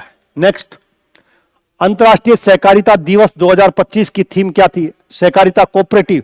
ध्यान रखिएगा, अभी आपकी टैक्सी, सहकारी टैक्सी भी प्रारंभ की गई है, जिसको भारत टैक्सी के नाम से जाना गया है। तो ध्यान रखिएगा, पहली चीज तो कि आपके सहकारिता मंत्री कौन है? तो ध्यान रखिएगा, सहकारिता मंत्री के तौर पर आपके कौन है? अमित शाह। अमित शाह वर्तमान के आपके सहकारिता मंत्री हैं, ध्यान रखिएगा। और जुलाई के फर्स्ट जो शनिवार होता है, उसको सहकारिता दिवस के रूप में मनाया जाता है। तो इसमें पूछा क्या गया है, उसको देखिएगा कि जमीन को बहाल करें, अवसरों को अनलॉक करें। ठीक है, दूसरा, बेहतर दुनिया के लिए समावेशी और टिकाऊ समाधान को बढ़ावा देना, शरणार्थियों के साथ एकजुटता, रक्तदान करें। अच्छा, अब इस तरह के ये दो तो अपने आप में ही कट गए, जिनको कोई मतलब ही नहीं है। ध्यान रखिएगा, को अंतर्राष्ट्रीय सहकारिता दिवस के थीम क्या रखी गई? तो ध्यान रखिएगा, सहकारिता बेहतर दुनिया के लिए समावेशी और टिकाऊ, समावेशी और सस्टेनेबल डेवलपमेंट। आपको पता ही है हर जगह पर किसकी बात की जा रही है? सतत विकास की भी बात की जा रही है, सस्टेनेबल डेवलपमेंट होना चाहिए। ठीक है, तो ये इसकी थीम रखी गई है, याद रखिएगा। नेक्स्ट, पुस्तक the Chola tigers avengers of Somnath, पुस्तक the Chola tigers avengers of Somnath के लेखक कौन है? इंपोर्टेंट पुस्तक है, करंट्स के अंदर कहीं ना कहीं आपके निश्चित तौर पर एग्जाम्स में देखने को मिलेगी। हिस्टोरिकल है, कहां से कहां तक चोला डायनेस्टी के बारे में बात की है, सोमनाथ। तो अमीश त्रिपाठी, प्रियबंदा जयकुमार, VS रवि, महेश दत्त शर्मा। तो ध्यान रखिएगा, यह पुस्तक अमीश त्रिपाठी के द्वारा लिखी गई। नेक्स्ट, भारत का पहला गिद्ध संरक्षण पोर्टल कहां लॉन्च किया गया? गिद्ध आपको पता है धीरे धीरे खत्म होते जा रहे हैं। रेड डाटा बुक के अंदर है। गिद्ध धीरे धीरे क्या हो रहा है, समाप्त हो रहे हैं। और गिद्धों के कारण आपको पता है पॉल्यूशन और ईसाई का कई सारी महामारी जो होती थी उनको गिद्ध समाप्त कर देते थे, क्योंकि किसी भी जानवर के, किसी भी इंसान का कोई भी खुला हुआ अंश जो उसकी डेथ हो जाती थी तो पड़ा रहता था खुले में, तो उसके उस जो प्रदूषण करने वाला जो हिस्सा होता था उसको ये गिद्ध खा लेते थे, जिससे वो वाटर के अंदर किसी में भी जाए तो उससे कोई पोल्यूशन नहीं होता था। अब धीरे धीरे गिद्ध समाप्त हो रहे हैं, तो परिणाम क्या हो रहा है कि जैसे कोई जानवर मर गया तो वो पानी में मिल गया, तो उसके जो प्रदूषक करने वाले से पानी में प्रदूषण हो गया, उसको किसी ने पिया, वो उसको बीमार हो गया, किसी जानवर ने, बच्चे ने, परिवार ने, गांव ने, किसी ने भी पिया। इसलिए गिद्ध बहुत ज्यादा जरूरी है।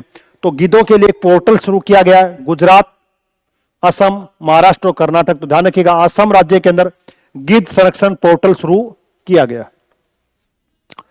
66वें अंतरराष्ट्रीय गणितीय ओलंपियाड के अंदर भारत को कौन सा स्थान मिला? ओलंपियाड, गणित का ओलंपियाड किया गया है, इसको ध्यान रखिएगा, ठीक है। तो भारत को कौन सा स्थान मिला है? 7वां स्थान इसके अंदर भारत को मिला है, ध्यान रखिएगा। 7वें स्थान में भी ध्यान रखिएगा 3 + 2 + 1, 3 + 2 + 1 को ध्यान रखिएगा, यानी कि 3 स्वर्ण पदक, 2 रजत पदक और 1 कांस्य पदक। तो कुल मिलाकर के कितने? 6 पदक मिले हैं। और स्थान कौन सा मिला है? 7वां स्थान मिला है। इस तरह के ये आपके हर शनिवार को पेपर कराया जाता है और उसका सॉल्यूशन होता है। ज्यादा से ज्यादा पेपर को दें और इस सॉल्यूशन को देखें, जिससे आपकी तैयारी और मजबूत हो सके। नेक्स्ट क्लास में नेक्स्ट पेपर के सॉल्यूशन के लिए मिलते हैं, तब तक के लिए सभी को नमस्कार। Thank you very much. Hello students, बात करते हैं रीजनिंग के सेशन के बारे में। सभी को भी नमस्कारम। वीआईपीएम एकेडमी में आप सभी लोगों का, सभी बच्चों का स्वागत है। रीजनिंग का सेशन करने से पहले आपके लिए एग्जाम में सबसे पहला क्वेश्चन आ चुका है, देख लीजिए, समझिएगा आप अच्छे से। बहुत ही अच्छा पेपर बनाया है, बच्चों ने बहुत अच्छी मेहनत की है। देखो एनालॉजी का क्वेश्चन है ये। देखो बी से सी हो गया, लग रहा है +1 हुआ है। अगला ए से सी हुआ है, लग रहा है +2 हो गया। अगला सी से बी हो गया, लग रहा है -1 हो गया। अगला के से आई हो गया, तो यहाँ पे -2 हो गया। तो +1 +2 -1 -2 समझ में आ गया।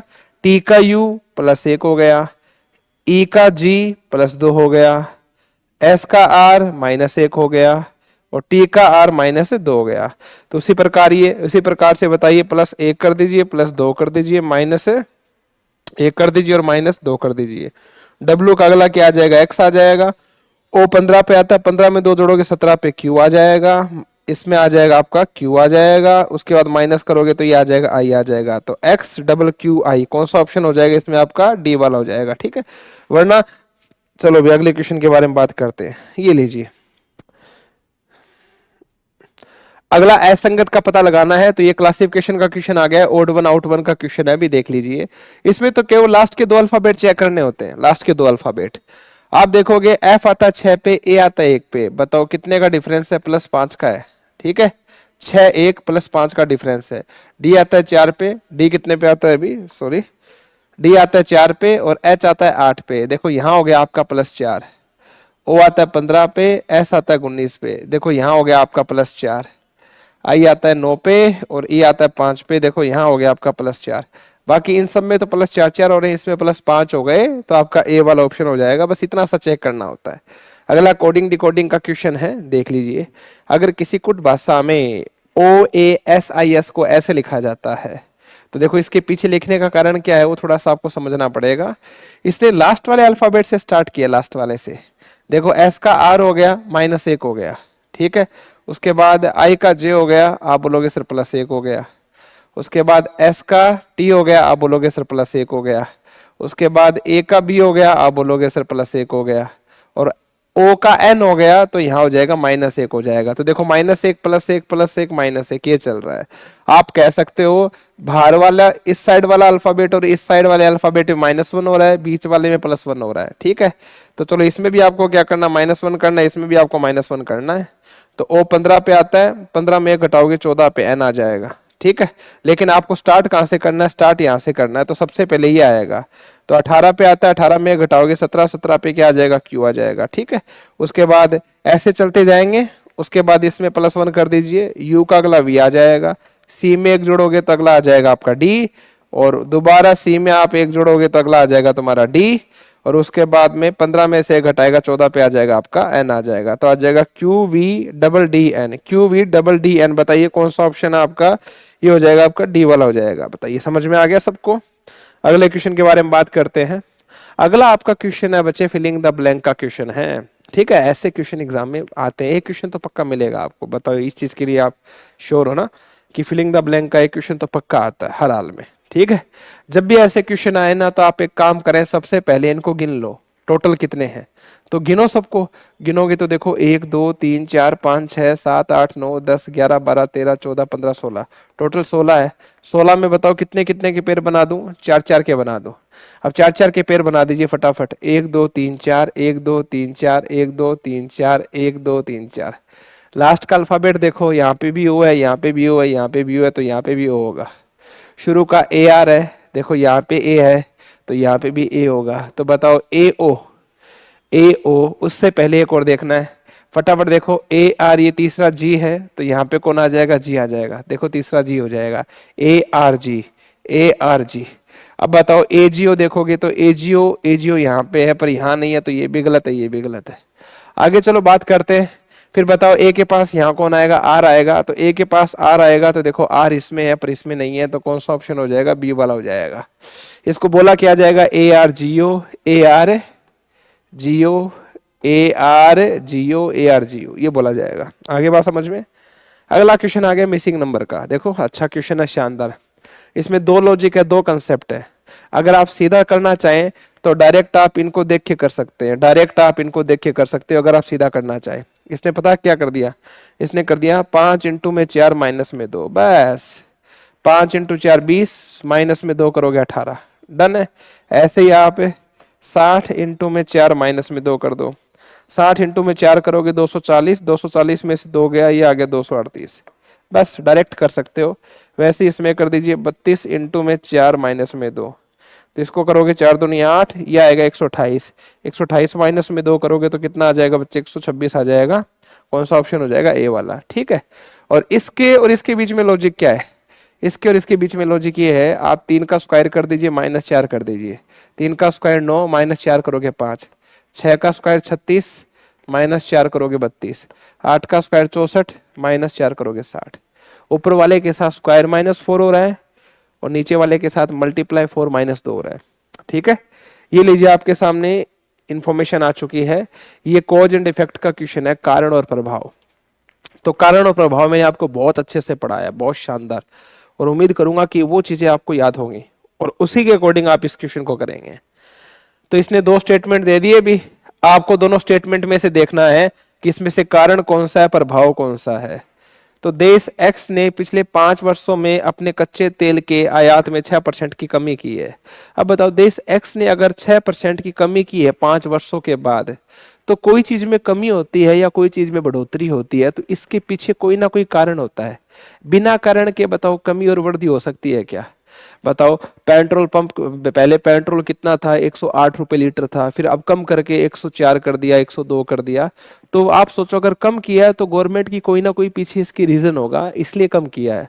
आप कोई चीज लेके आते हो, खरीद के लेके आते हो, अगर आप उसका मूल्य घटाओगे तो उसके पीछे कोई ना कोई तो कारण होगा। तो जब मूल्य घटता है या बढ़ता है तो रीजन होता है और उस रीजन का वो रिजल्ट होता है। तो ये अपने आप में रिजल्ट है, ना कि ये कोज है, इफेक्ट है कि 5 वर्षों में कच्चे तेल के आयात में कमी हुई है तो पीछे कोई कारण होगा। तो ये भी प्रभाव है। देश एक्स में ऑटोमोबाइल उद्योग ने इस वर्ष अपने विकास मार्जिन में 13% की तीव्र गिरावट कर दी। अब बताओ 13% की तीव्र गिरावट की है तो पीछे कोई ना कोई कारण होता है। गिरावट होती है, बढ़ोतरी होती है तो पीछे कोई ना कोई कारण होता है। तो मतलब ये भी प्रभाव है, ये भी प्रभाव है, और दोनों प्रभाव अलग अलग है। इसमें तो कच्चे तेल की बात चल रही है, इसमें ऑटोमोबाइल की बात चल रही है, तो दोनों का आपस में कोई लिंक नहीं है। तो ये दोनों के दोनों क्या हो जाएंगे? स्वतंत्र कारणों के प्रभाव हो जाएंगे। तो पहला है फर्स्ट, सेकंड, दोनों स्वतंत्र कारणों के प्रभाव हैं। आगे मेरी बात समझ में सही बच्चों को? बहुत बढ़िया। ब्लड रिलेशन का क्वेश्चन आ गया अभी, ठीक है। प्लस का मतलब क्या है? ए बी का पिता है। स्टार का मतलब है ए बी की बहन है। परसेंटेज का मतलब है ए बी की बेटी है। डॉलर का मतलब है ए बी का बेटा है। तो चलो भी इसको सोल्व करना है, फटाफट कर लेते हैं। तो आ जाएगा हेल्प परसेंटेज। परसेंटेज का मतलब क्या है? परसेंटेज का मतलब बेटी है। एल बेटी किसकी है? एल बेटी है भाई एम की। ये लीजिए, एल है वो एम की बेटी है, एल एम की बेटी हो गई। आगे बोला एम प्लस एन। प्लस का मतलब क्या है? पिता।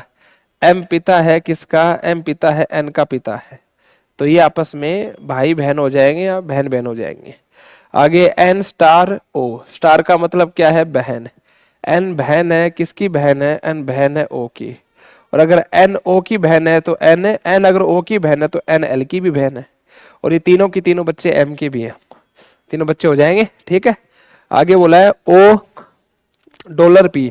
डॉलर का मतलब क्या है? ए बी का बेटा है। तो बताओ ओ किसका बेटा है? ओ बेटा है पी का। तो ओ अगर पी का बेटा है तो ओ एम का बेटा है। ये प्लस है तो ये ऑटोमेटिक माइनस हो जाएगी, और ये आपस में क्या हो जाएंगे? हस्बैंड और वाइफ हो जाएंगे। ये हस्बैंड हो जाएगा और ये वाइफ हो जाएगी। पूछा है बताइए एल का पी से क्या संबंध है? एल है वो पी का क्या लगता है? तो बताओ एल पी की क्या लगेगी? बेटी लग जाएगी, डॉटर आ जाएगी। आगे बात समझ में? अगला क्वेश्चन है, दिए गए वेन आरेख के अनुसार कितने लोगों का ये या तो कितने लोग या तो केवल कार और या केवल फोक्सवैगन वाहन पसंद करते हैं। तो पूछना चाह रहे हैं कि ऐसे कितने लोग हैं जो या तो केवल कार पसंद करते हैं और या केवल फोक्सवैगन पसंद करते हैं, फोक्सवैगन वाहन जो पसंद करते हैं। तो केवल कार पसंद करने वाले कितने हैं? 47। और केवल फोक्सवैगन पसंद करने वाले कितने? 38। और जब भी इसने ये या की कंडीशन आती है ना, तो या का मतलब हमेशा क्या होता है? प्लस होता है। क्या होता है? प्लस होता है। तो केवल कार पसंद करने वाले 47 है, फोक्सवैगन पसंद करने वाले ओनली कितने? 38 है। दोनों को जोड़ दो, या का मतलब प्लस होता है। तो ये आ जाएगा 8 और 7 15, और ये आ जाएगा 85 आ जाएगा। आगे बात समझ में सबको? अगले क्वेश्चन की ओर चलते हैं। T O B L Y और वी फलकों वाले एक ही पासे के दो अलग अलग स्थितियां दी गई हैं। नीचे दिखाए गए उस अक्षर का चयन कीजिए जो एल अक्षर के बिल्कुल विपरीत आता हो, एल के अपोजिट। तो एल के अपोजिट देखना है, दोनों में कॉमन कौन है? वाई कॉमन है। एक स्टेप पीछे जाओ तो यहां भी एक स्टेप पीछे जाओ, तो बताओ एल का अपोजिट कौन आ जाएगा? एल का अपोजिट ओ आ जाएगा। बस इतना सा काम करना है। कॉमन को देखो, स्टेप पीछे लो, स्टेप पीछे लो। जो सेम सरफेस होती है वो सेम सरफेस आपस में अपोजिट हो जाती है अगर कॉमन सेम सरफेस पे है, दोनों साइड कॉमन। अगला 6 मित्र। ये चलो भी, मैंने टाइपिस्ट को बोला है फिर भी वो टाइपिस्ट सुधार नहीं कर रहा। मैंने बोला है कि क्वेश्चन हमेशा लेफ्ट साइड में रखा करो ताकि मुझे आराम से बनाने में दिक्कत ना हो। चलो समझिए अच्छे से। 6 मित्र डेविन, भानु, मिंटो, कृति, जॉन और निशान एक वृत्ताकार मेज में चारों ओर केंद्र के विपरीत दिशा में बैठे हैं। तो केंद्र के विपरीत है तो 1 2 3 4 और 5, ये लीजिए। ठीक है, सबसे पहले बोला डेविड और मिंटो क्रमशः भानु के ठीक बाएं और दाएं बैठे हैं। किसके? भानु के। तो सबसे पहले भानु ले लो, तो ये आ जाएगा भानु, आ जाएगा। अब बताओ डेविड और मिंटो है भानु के बाएं, तो देखो डेविड तो बाएं बैठा है तो बाएं इस साइड हो जाएगा, अब मुंह बाहर की ओर है, तो ये आ जाएगा यहाँ तो आएगा डेविड, और यहाँ कौन आ जाएगा? मिंटो आ जाएगा। ये आ गया मिंटो, आ जाएगा। तो डेविड और मिंटो भानु के बाएं और दाएं बैठे हैं। जॉन डेविड के ठीक बाएं नहीं बैठा। अब जॉन है वो डेविड के ठीक बाएं नहीं बैठा, तो जॉन कहाँ बैठा है? जॉन यहाँ बैठा है। आगे बात समझ में? 6 लोग है क्या? अरे यार 6 लोग है तो छोड़ो, एक बार एक आदमी और बनाते हैं। ये लीजिए, एक आदमी इसको और बना लेते हैं। ये लीजिए, आगे क्या बोला कि जॉन है वो डेविड के बिल्कुल पास में नहीं बैठा, तो इनमें से एक जगह जॉन बैठा है। ठीक है, आगे बोला है निशान भानु के दाएं तीसरा है, तो भानु के दाएं तीसरा निशान है, तो यहाँ पे कौन आ जाएगा? यहाँ पे निशान आ जाएगा, निशान आ जाएगा। और आपको बताया था इसने साफ साफ जॉन है वो डेविड के पास में नहीं बैठा, तो यहाँ पे कौन आ जाएगा? जॉन आ जाएगा। ठीक है, बच गया कौन? एक कृति बच गई, तो यहाँ पे कौन आ जाएगी? कृति आ जाएगी, यहाँ पे कृति आ जाएगी। आगे बात समझ में? डन है। पूछा क्या? बताइए भानु के बाएं दूसरे स्थान पे कौन है? तो भानु के बाएं दूसरे स्थान पे कौन है? कृति है। मैं तो ज्यादातर है ना इन क्वेश्चनों को कैसे करता हूँ पता है, कि आप पढ़ोगे ना, पढ़ोगे तो 6 में से देखो 5 लोगों का जिक्र कहीं ना कहीं हो रहा है, डेविड, मिंटो, जॉन, भानु। 5 का जिक्र हो रहा है, 1 का जिक्र नहीं हो रहा, तो खास करके आंसर कई बार वही होता है जिसका जिक्र नहीं हो रहा है। तो इसमें कहीं कृति नहीं दिखाई दे रही तो आंसर कृति हो गया। ये कई बार ऐसा लग जाता है, तुम ऐसे इंगनी बिंगनी धुरमा दुस्मत कर देना, ये कहीं ऐसा तुक्का लगा दो कि चलो मैं भी देख लेता हूँ, कोई ये दिखाई नहीं दे रहा है वो हो जाए, पर ज्यादा 90% काम करता है। ठीक है, चलो भी अगला। सूर्यास्त के समय लोपा और कृतिका आमने सामने है। सूर्यास्त, और सूर्यास्त के टाइम में सूरज कहाँ होता है? पश्चिम में होता है। सूरज कहाँ होता है? पश्चिम में। ठीक है, और आपको पता है जो आदमी नॉर्थ में जाता है उसका ये तो राइट होता है और ये लेफ्ट होता है, और जो आदमी साउथ में जाता है उसका ये राइट होता है और ये लेफ्ट होता है। ठीक है, बोला है लोपा की छाया कृतिका के दाईं ओर गिर रही है। कृतिका के दाईं ओर, अब बताओ कृतिका के दाईं ओर गिरेगी तो दाएं परछाई इस साइड गिरेगी भी, शेडो इस साइड होगी, और कृतिका की दाएं गिरेगी तो मतलब यहाँ पे कौन बैठी है? कृतिका बैठी है, ये आगे कृतिका, ऊपर कौन बैठी है? लोपा। ये लीजिए आपने सामने। ठीक है, और देखो कृतिका के दाएं है, तो पूछा बताइए कृतिका कौन सी दिशा में जा रही है? बताओ कृतिका कौन सी दिशा में जा रही है? उत्तर में जा रही है। आगे बात समझ में। अगला क्वेश्चन, इसको सोल्व करते हैं, अच्छा क्वेश्चन है ये।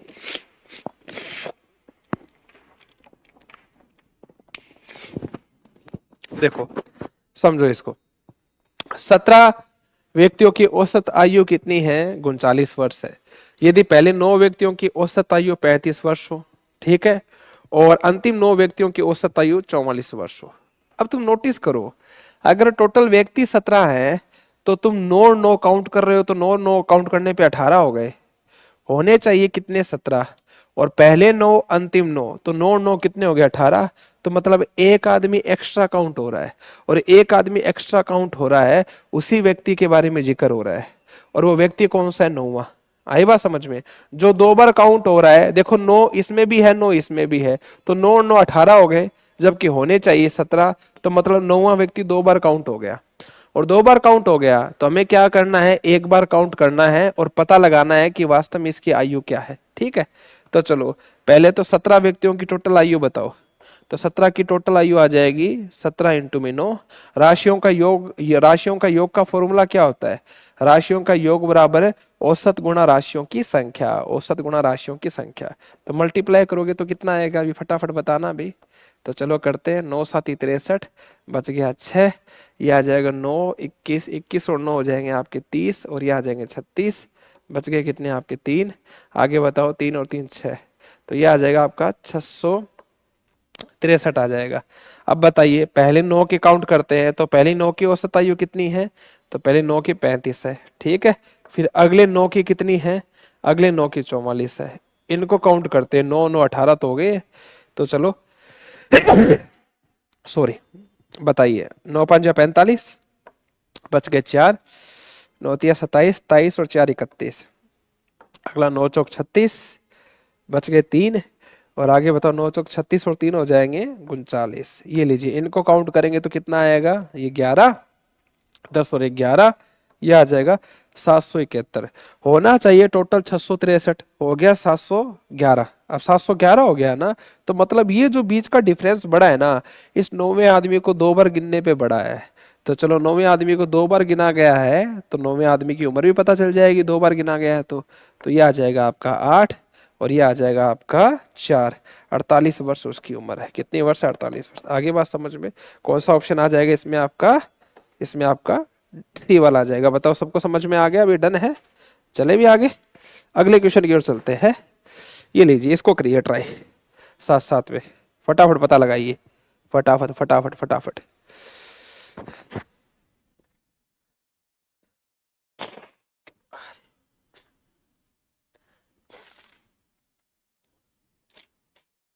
चलो करें, देख लीजिए सामने, देखिए समझिएगा अच्छे से।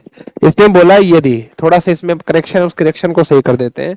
यदि प्लस का माइनस हो, ठीक है, आपस में बदल दिया जाए, और इनटू और डिवाइड को आपस में बदल दिया जाए, तो बताइए निम्नलिखित में से कौन सा समीकरण है वो, मतलब समीकरण को सही किया जाएगा, तो क्वेश्चन मार्क की जगह क्या आएगा?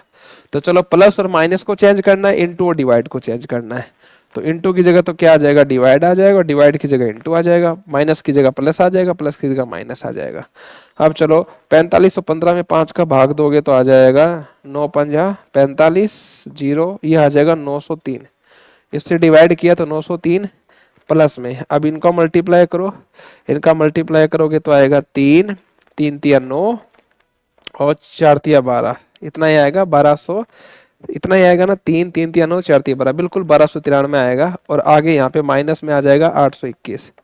अब एक काम करते हैं, फटाफट इनको जोड़ लेते हैं, 3 और 3 कितने हो जाएंगे, 6, ये आ गया 9 का 9, 9 और 2 11, 2196 माइनस में आपको करना है 821। अब बताइए 6 में से 1 गया 5 आ जाएगा, 9 में से 2 गया 7 आ जाएगा, ठीक है, और बताइए 11, 11 में से 8 गया 3 आ जाएगा, तो ये आएगा 1375 के आसपास आएगा। तो कौन सा ऑप्शन हो जाएगा इसमें, आपका सी वाला हो जाएगा। आगे बात समझ में। अगला क्वेश्चन आ गया है, अभी अगले क्वेश्चन के बारे में डिस्कस करते हैं। इसको सोल्व करके दिखाइएगा, इसको सोल्व करके दिखाइएगा। क्या बोला इसने कि शब्द नाइट मार्च के प्रत्येक अक्षर को अंग्रेजी वर्णमाला के अनुसार व्यवस्थित कर दिया जाए, व्यवस्थित कर दिया जाए, तो बताइए कितने अक्षरों का स्थान नहीं बदलेगा, अपरिवर्तित रहेगा। अपरिवर्तित का मतलब होता है बदलेगा नहीं। तो चलो अभी पता लगाते हैं। ये आ जाएगा NIGHTMARE और S, ठीक है। इसको अल्फाबेट के अकॉर्डिंग सेट करना है। तो बताइए सबसे पहले कौन आएगा, ए को कट कर दो। ए के बाद ए से बड़ा कौन है, ए से बड़ा आपको ई दिखाई दे रहा है, ये लीजिए ई को थोड़ा कट कर देते हैं। ई के बाद अगला कौन आएगा आपका, जी आएगा क्या, अगला जी आ जाएगा, ये लीजिए। जी के बाद अगला कौन आएगा, एच, तो जी और एच को भी कट कर देते हैं। अगला कौन आएगा, आई, अगला आई आ जाएगा। आई से बड़ा कौन है अभी, आई से बड़ा फिर आपका, आई से बड़ा एम ही दिखाई दे रहा है मुझे, तो आई से बड़ा एम, तो ये आ जाएगा एम, ठीक है। उसके बाद एम को भी कट कर देते हैं। एम से बड़ा क्या आएगा, एन, ये लीजिए एन, और एन से बड़ा कौन है, आर, ये लीजिए आर। उसके बाद आ जाएगा एस, उसके बाद आ जाएगा टी। तो बताइए कितने अक्षर अपनी जगह ही है, तो एक अक्षर तो ये अपनी जगह है, एक अक्षर ये अपनी जगह है, एक अक्षर ये अपनी जगह है, और एक अक्षर ये अपनी जगह है। तो मैं कह सकता हूँ क्या, 4 अल्फाबेट ऐसे हैं कि इनको अरेंज करने के बाद भी 4 अल्फाबेट अपनी जगह ही हैं। तो कौन सा ऑप्शन हो जाएगा, डी वाला हो जाएगा। आगे बात समझ में। अगला 2 अक्टूबर 2003 को अगर गुरुवार हो तो 15 जुलाई 2010 को सप्ताह का कौन सा दिन होगा। तो देखिए समझिए, 2 अक्टूबर, अक्टूबर कौन सा महीना, 10वां, 2 अक्टूबर है, 2003 है ना, 2003, 2003 को गुरुवार है गुरुवार, गुरुवार है। अब एक काम करते हैं, आपसे पूछा क्या गया है, आपसे पूछा गया है कि बताइए 15 जुलाई, आपसे पूछा गया 15 जुलाई 2010 को कौन सा दिन होगा, 2010 को कौन सा दिन होगा। तो एक काम करते हैं, आप 2003 से 2010 में जाओगे तो 2010 में मत जाओ, तुम 2009 में चले जाओ। किस में चले जाओ, 2009 में। क्यों, क्योंकि 2009 2010 के बिल्कुल पास में ही है, ठीक है। और डेट सेम ले लो, ये लीजिए 2, उसके बाद अक्टूबर और 2009, ठीक है। तो 2 अक्टूबर 2009 2003 सेम डेट हो गई, सेम मंथ हो गया। लेकिन बताइए कितने साल आगे जा रहे हो, तो 6 साल। तो आपको पता है जितने साल आगे जाते हैं कैलेंडर में उतने दिन एक्स्ट्रा होते हैं। अगर 6 साल आगे जा रहे हो तो 6 दिन एक्स्ट्रा होंगे, ठीक है। इसके अंदर लीप ईयर और देख लो आप बस, तो लीप ईयर 2 आते हैं, एक तो 2004 आता है, एक 2008 आता है, तो 2 लीप ईयर आ जाएंगे, एक तो 4 आ जाएगा और एक 8 आ जाएगा, टोटल हो गए 8। 8 में किसका भाग लगेगा, 7। तो इसका मेथड पता है क्या है, मेथड है वर्ष का अंतर, मेथड है वर्ष का अंतर प्लस में लीप वर्ष, प्लस में लीप वर्ष, और बट्टे में क्या आ जाएगा, 7। तो वर्ष का अंतर कितना है, 6 साल का। लीप वर्ष कितने हैं, 2 लीप वर्ष है, एक 2004 एक 2008, टोटल 8 हो गए। 8 में डिवाइड किया तो रिमाइंडर 1 बचा, इसमें 1 जोड़ दो, ये आ गया शुक्रवार। क्या आ गया, शुक्रवार आ गया। बताओ मेरी बात समझ में आ गई। अब ये 2 अक्टूबर 2009 को शुक्रवार है, हमें तो कहाँ जाना है, 15 जुलाई 2010 में जाना है, मतलब अगले साल जाना है। अब बताइए 15 जुलाई, चलो यहीं लिख लेता हूँ, 15 जुलाई 2010 तक जाना है, जाना है। तो मैं कह सकता हूँ क्या, लगभग कितने महीने आगे जाना है, उन महीनों को आप इस प्रकार से ले लीजिए, फटाफट फटाफट ले लीजिए, ठीक है। अब चलो इस प्रकार से अगर लेंगे, आपको याद है तो अक्टूबर कितने दिन का होता है, अक्टूबर होता है आपका 31 दिनों का, होता है 31 दिनों का, और 31 में से 2 दिन चले गए। अब 2 दिन चले गए तो अक्टूबर के कितने बच गए? 29। 31 में से 2 गए अक्टूबर के 29, अक्टूबर के बाद नवंबर, नवंबर 30, नवंबर के बाद दिसंबर 31, जनवरी 31, फरवरी, फरवरी आपका साधारण है, फरवरी आपका 28, मार्च 31, मार्च के बाद अप्रैल 30, मई 31, जून 30, और जुलाई के कितने हैं?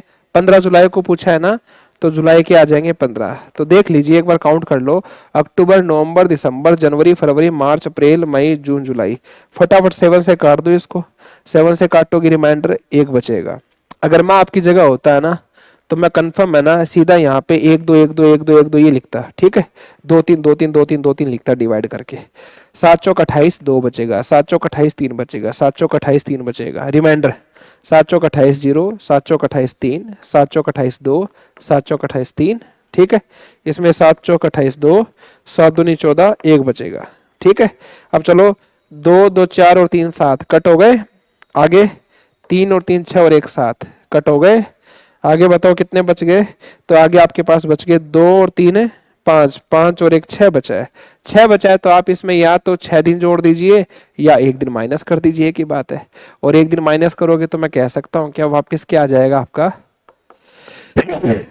सॉरी गुरुवार ही आ जाएगा। तो इसका आंसर आएगा अभी गुरुवार, तो सी वाला ऑप्शन हो जाएगा, ठीक है।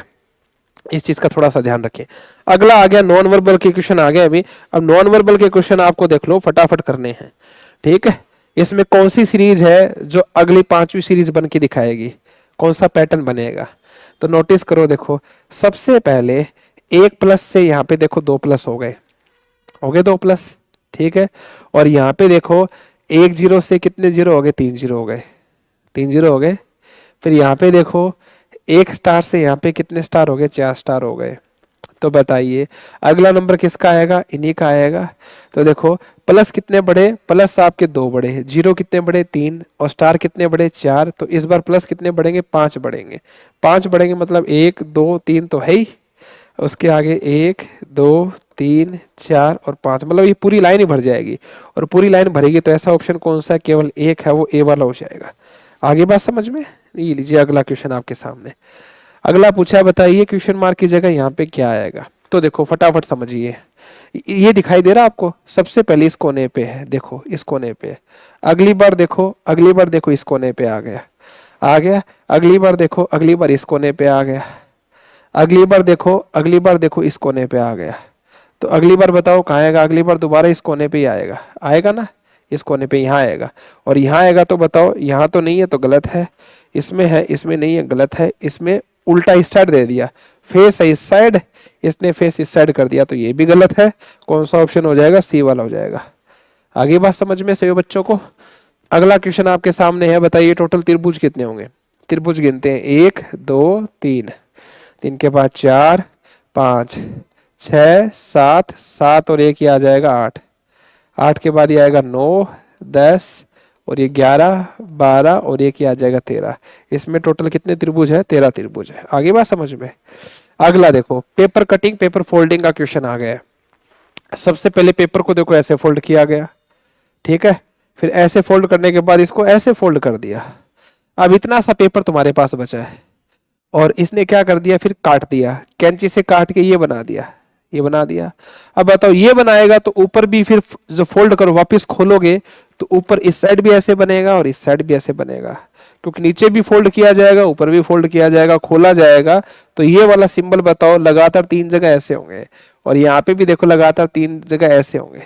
और ये त्रिभुज वाला भी बनता रहेगा, त्रिभुज वाला इस साइड भी बनेगा, ऊपर भी बनेगा, नीचे बनेगा। तो देखो इसमें केवल 1 है तो गलत है, इसमें देखो 2 है तो ये भी गलत है, इसमें 1 ही है तो ये गलत है। इसमें बताओ कितने? 3 है, तो कौन सा ऑप्शन हो जाएगा? ए वाला हो जाएगा। आगे बात समझ में सबको? अगला इस क्वेश्चन को सोल्व करिए, लगाइए दिमाग फटाफट, देखो इसके अंदर क्या होगा। बताइए कौन सी आकृति इसमें शामिल है?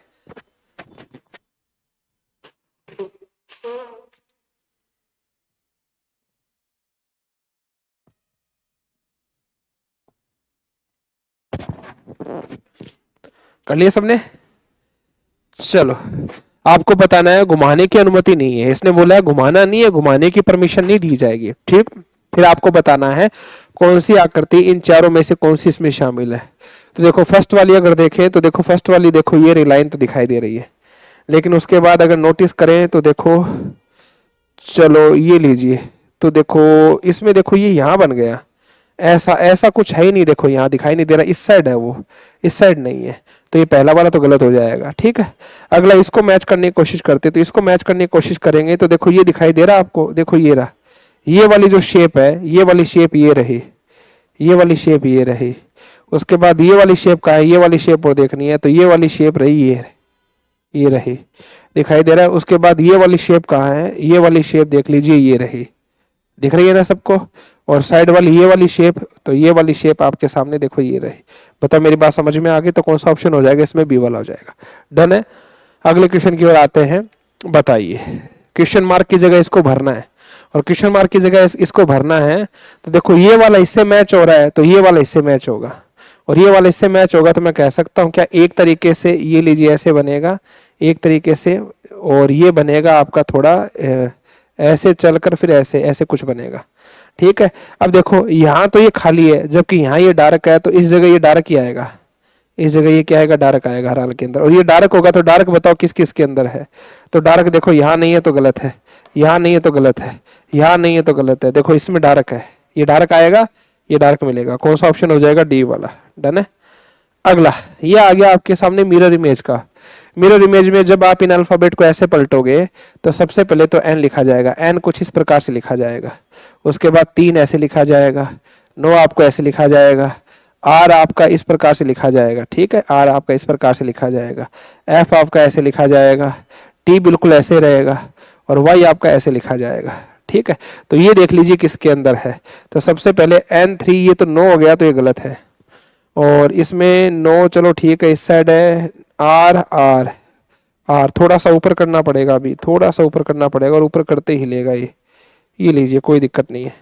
सामने देखिए, तो 9 की वजह से ये तो गलत हो गया, 3 3 सही चल रहा है, सही चल रहा है। इसमें आर देखो सीधा दे दिया, आर बिल्कुल सीधा दे दिया, तो ये भी गलत है। अब इन दोनों में कंपटीशन चल रहा है। इसमें देखो एफ उल्टा कर दिया, जबकि एफ उल्टा नहीं होगा, एफ का फेस इस साइड रहेगा। ठीक है, इस साइड रहेगा, इसने उल्टा कर दिया, तो ये भी गलत है। सी वाला ऑप्शन हो जाएगा। कौन सा हो जाएगा? सी वाला। आगे बोला है प्रतीक, किरण, रोहित, सूरज और टोनी 5 मित्र जिन्होंने एक परीक्षा में अलग अलग अंक प्राप्त किए, केवल दो मित्रों ने, तो पहले तो 5 मित्र, 1 2 3 4 और 5। ठीक है, तो 5 मित्रों को सेट करना है, केवल 2 मित्रों ने प्रतीक को सूरज के बीच में बनाया है। तो देखो प्रतीक को सूरज के बीच में 2 मित्र याद रखेंगे। फिर बोला किरण ने सर्वाधिक अंक बनाए हैं, तो ये लीजिए किरण है वो सबसे टॉप, ऑन द टॉप चल रही है, किरण ने सबसे ज्यादा ऊपर, सबसे ज्यादा नंबर बनाए हैं।